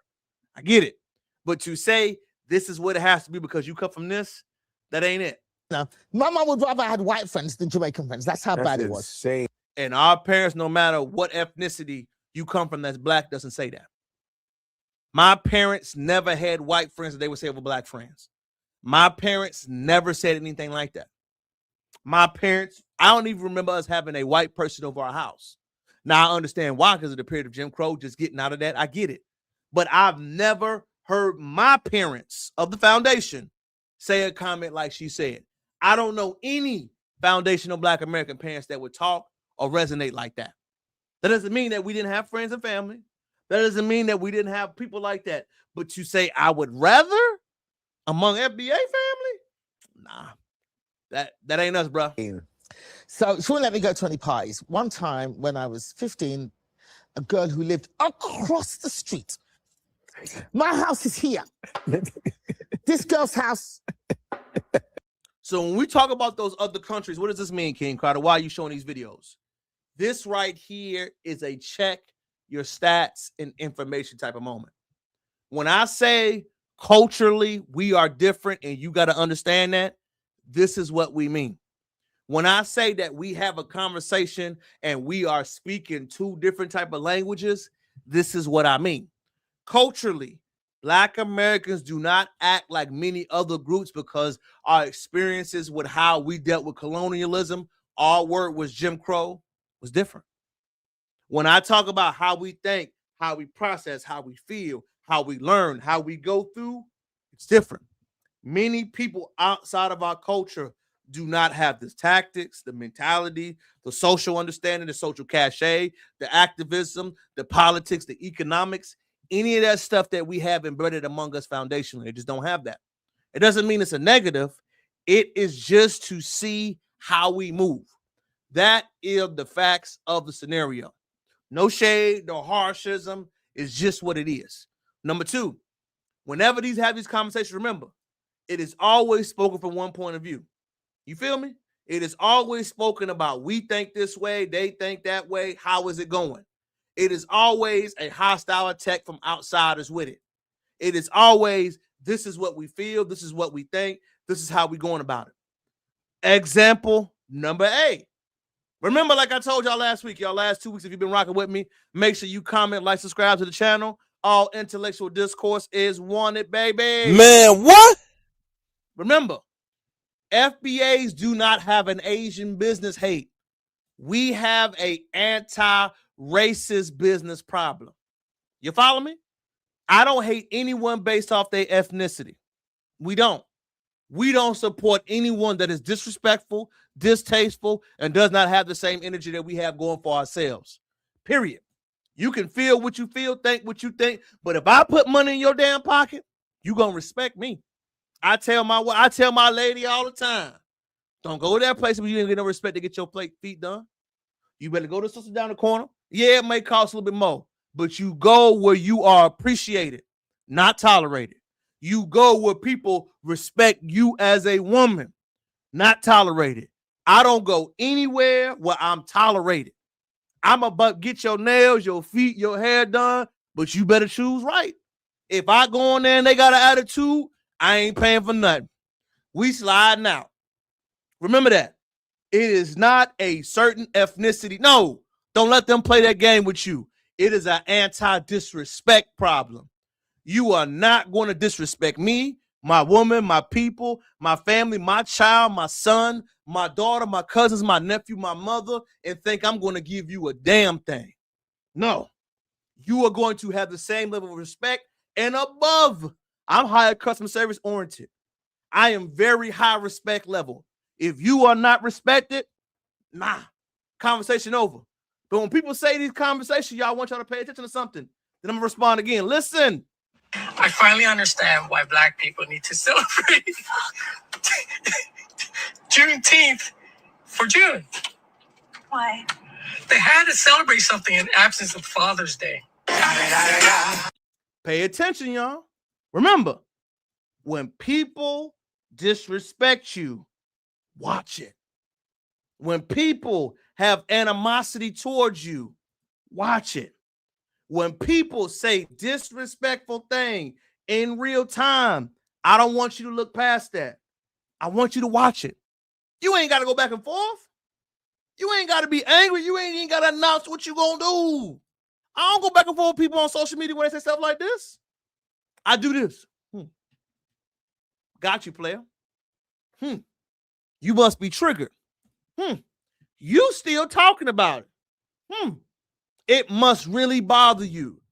The thing about business, let me cook right quick. I want people to understand. If you do business, You don't need 100% of anything to affect you. If I lose 20% of my customers, I'm in trouble. If I lose 10% of my customer base that is no longer shopping with me, I'm in trouble. Stop saying, why don't we all feel like this? No, don't worry about that. All you need is 10 to 20% to cause change. You cocky, but I know numbers. 20% can make you go bankrupt. If you lose 20% of your customer base, if you lose 20% of your people that are loyal to you, if you lose 20% of people that spend money with you, you gonna feel it. You ain't gotta argue. You ain't gotta go back and forth. I just do math. Small business owners cannot afford to have that gash happen, that gap happen, that big thing happen. You feel me? I really do think that people don't understand or that doesn't resonate to them. If you lose that much money out front with people, you will lose a lot of money. Stop thinking it's small. If you are a small business owner, if you are anybody that do money, that do numbers, you have to understand they're saying the customer is always right. And it's true. We may not like it. We may not want to deal with it, but it's true. And if my customer base who I service tells me they have a problem with how I do something and your response is to insult them, you deserve to lose it all. You deserve to lose every single thing that happened to it. You feel what I'm saying? So if I lose that gash and lose that amount of money that is coming to me, and I'm making TikTok videos and I'm using hip hop sounds and beats, and I'm being disrespectful while I'm doing this, remember, you ain't got to respond, y'all. You ain't got to get emotional. You ain't got to go back and forth. I want all my ladies to understand this. I love you. Ain't nobody else tell you I love you. You don't go back and forth with no disrespectful man. No. You walk away. You walk away because you are a lady. I don't go back and forth with a disrespectful dude. Why? Because he ain't got nothing to lose. He ain't got no family, no kids. He ain't got no house. He ain't got nothing going on. I watch, I observe, I protect myself. But to go back and forth?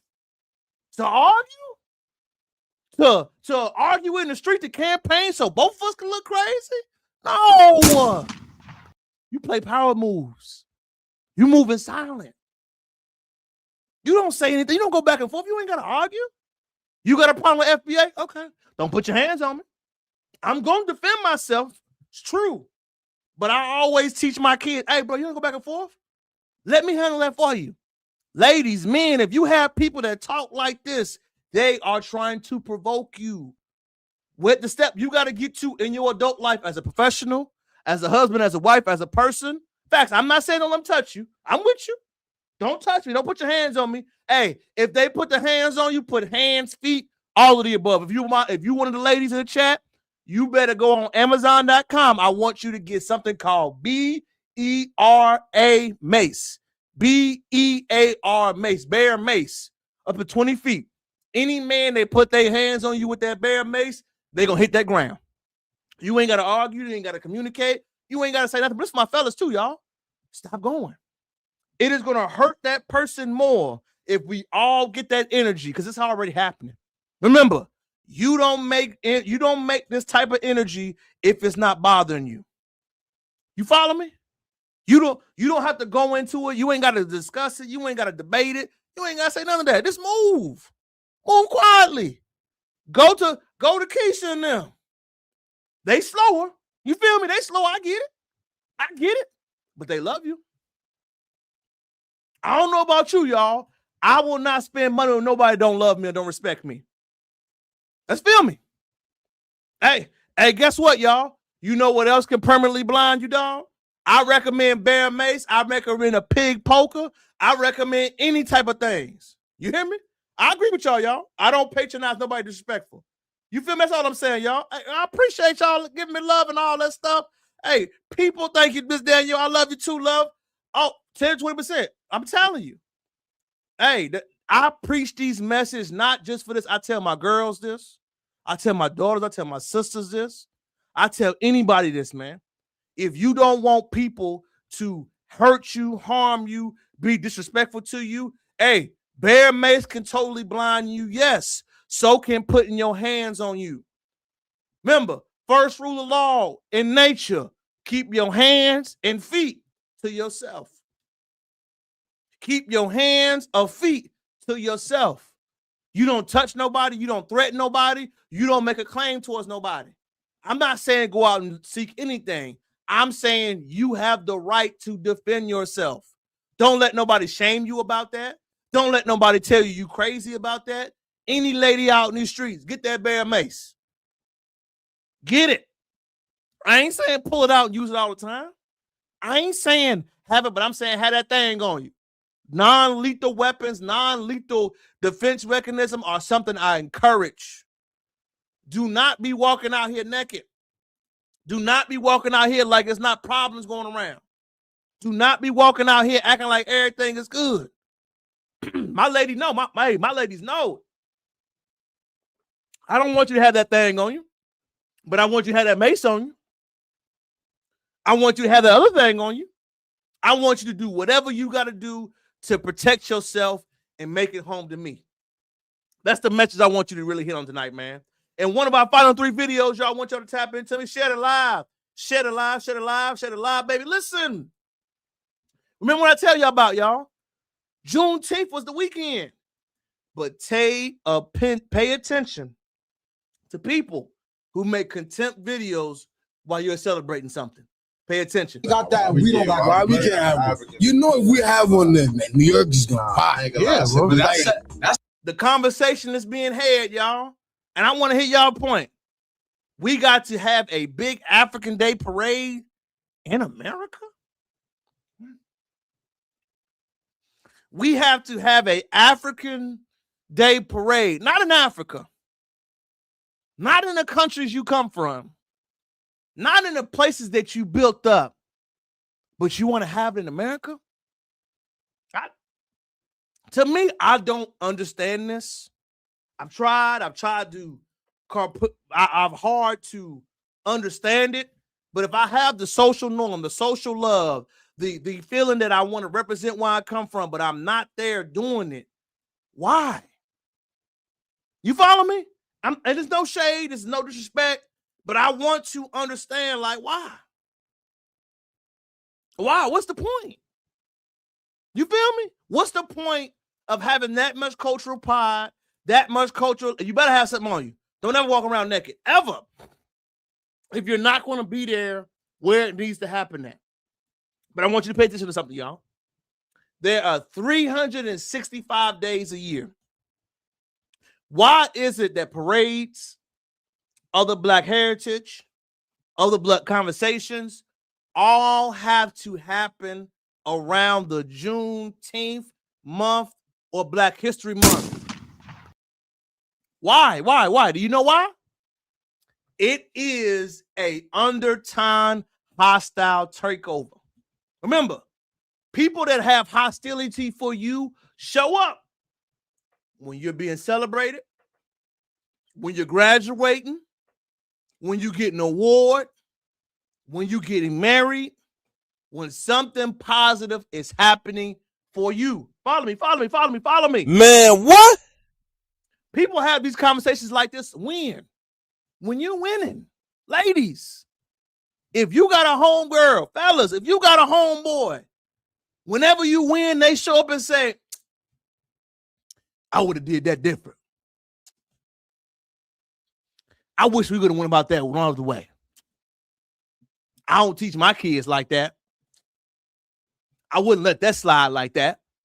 Man, I just don't know, cuz. I mean, I hear you, but you shouldn't let that slide with her. I mean, he disrespecting you. You shouldn't let that disrespect last. Man, I understand how she treats you, but that's ungrateful. Man, I mean, I feel you in your little podcast or whatever, King Crowder, but I'm just too busy to check in. I know I could retweet and show you love, but why would I do that? I got my own love to show. I mean, I just ain't feeling it. No, I want y'all to catch something. What that is a undertone. There's subtle disrespect. There's overt disrespect. excuse me, and there is backhanded disrespect. I want you to know all three. I want you to be versed in all three. I want you to hear all three. I want you to move around all three. I don't want you to avoid none of them. What these type of conversations come up is because there is a secret animosity around Black Americans and their progress we've made here. We know Africa is a huge continent. We know it's plenty of room, plenty of space. Why would you feel you need to have a celebration or parade in a country that has nothing to do with your identity and what you do? You know, any of the Black American goals or holidays have been earned, have been breeded, have been researched, have been worked through. It is something that has blood, sweat, and tears in everything that we do here. Why on earth would you try to undermine it and think that way? It's because you truly feel that way. It's because you truly believe we don't deserve to have nothing. It is because you truly believe that I have some animosity towards you. The most dangerous thing that people that have no disrespect for you or ungarnishment to you do, they show you in your face. Do not let them slide. Do not let that go. Do not let that be around you. Remember, I'm not saying you don't observe your enemies. What I am saying is watch them. Move accordingly around them. Stop telling your homegirls your moves. Stop telling your homeboys you happy. Stop publicizing what you are doing for each other. It is so many things I do for my lady, y'all. I don't say nothing about. Simply buying stuff. Yeah, I'll do that for my family. Of course, for my girls. Of course. I'm going to do it. You feel me? There's no way I'm going to do and broadcast what I do for certain people. I don't say it. When that conversation, what's the conversation come about? Oh, what I'm spending, what I'm buying, man, I don't mention none of that. I'm going to buy for mine. I'm going to show love for mine. I'm going to do for mine. I'm not saying you can't do for yours because that's your family and that's your prerogative. But to go back and forth and say what I ain't going to do for my kids, my family, the people I love, no, I don't do that. I just don't. I just be quiet. For me, if you my lady, if you my children, I'm going to buy you whatever I can. I'm going to give you my last.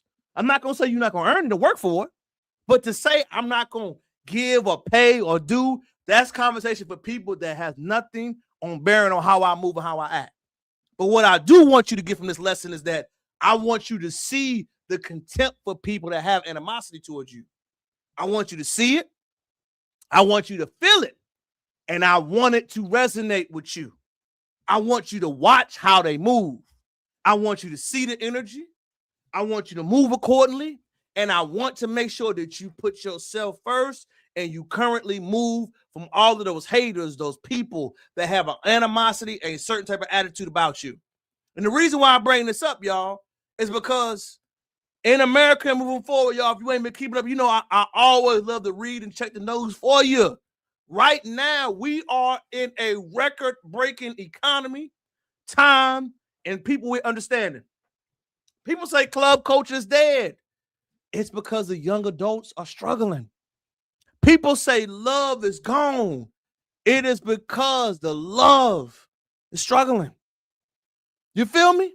I'm not here to make you be uncomfortable. I'm just here to tell you what the streets are talking about. I touch them daily.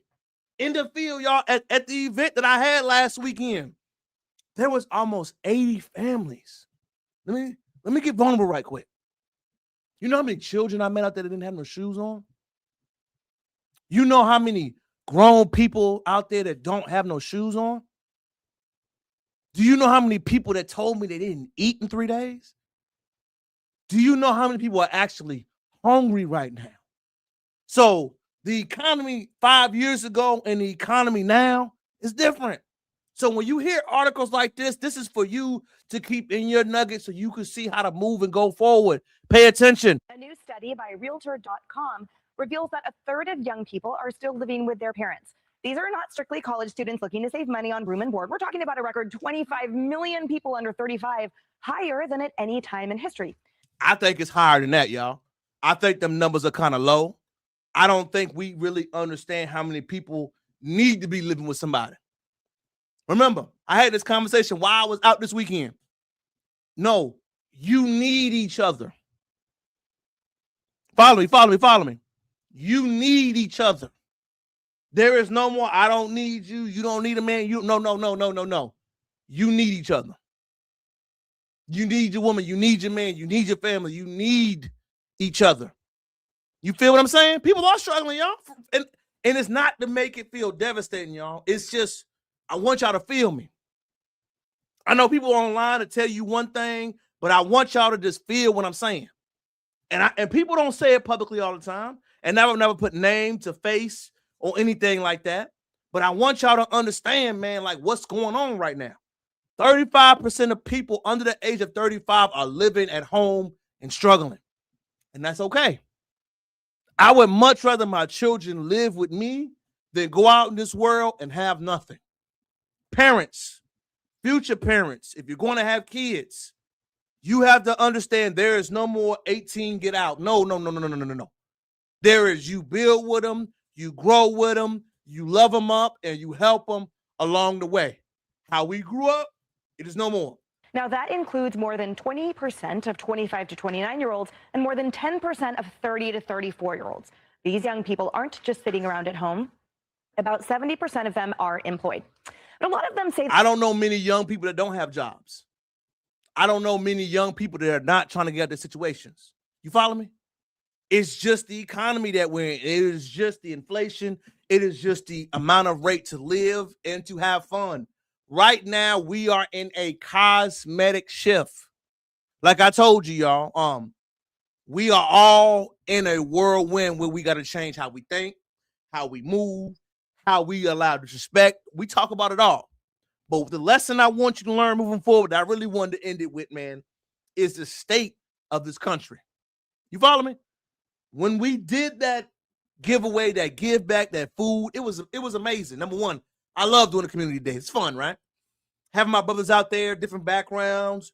We in the field, we making it happen.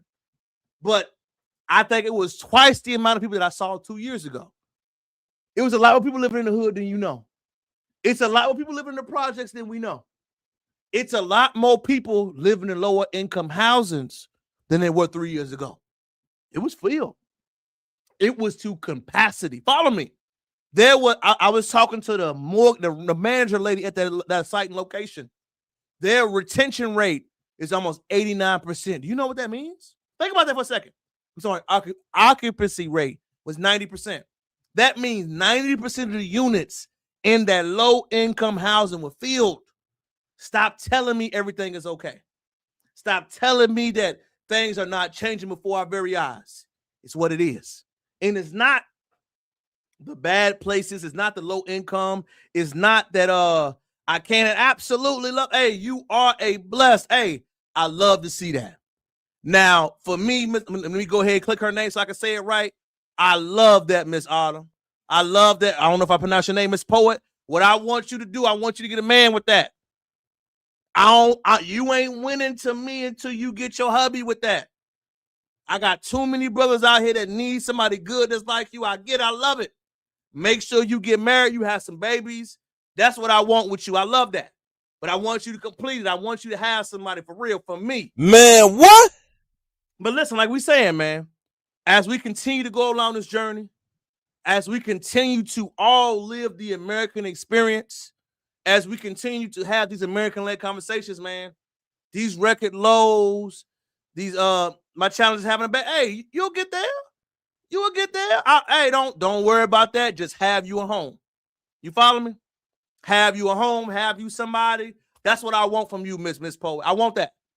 I got too many good brothers out here that need women that are mentally get it. You need to get somebody. And if you need help, let me know. So for real. But that should be the goal for all of us, man, because it is a different economy. It's a different world. It's a different energy. It is everything different that we're moving forward. What does this mean, y'all? Moving forward from 2026 and beyond, the old ways are no longer working. You got to look out for yourself, your best interest, your best conversation, and what your children and other people are going to be dealing with these issues moving on. I want to thank you all for tapping in with another edition of Live on Sunday. Remember, Today's lesson tonight was about FBA boys being under attack, Juneteenth being an official Black American holiday, and non-FBA disrespect will no longer be tolerated, and we talk about it on. That's the main thing I wanted to talk about. That's the main thing I want to discuss.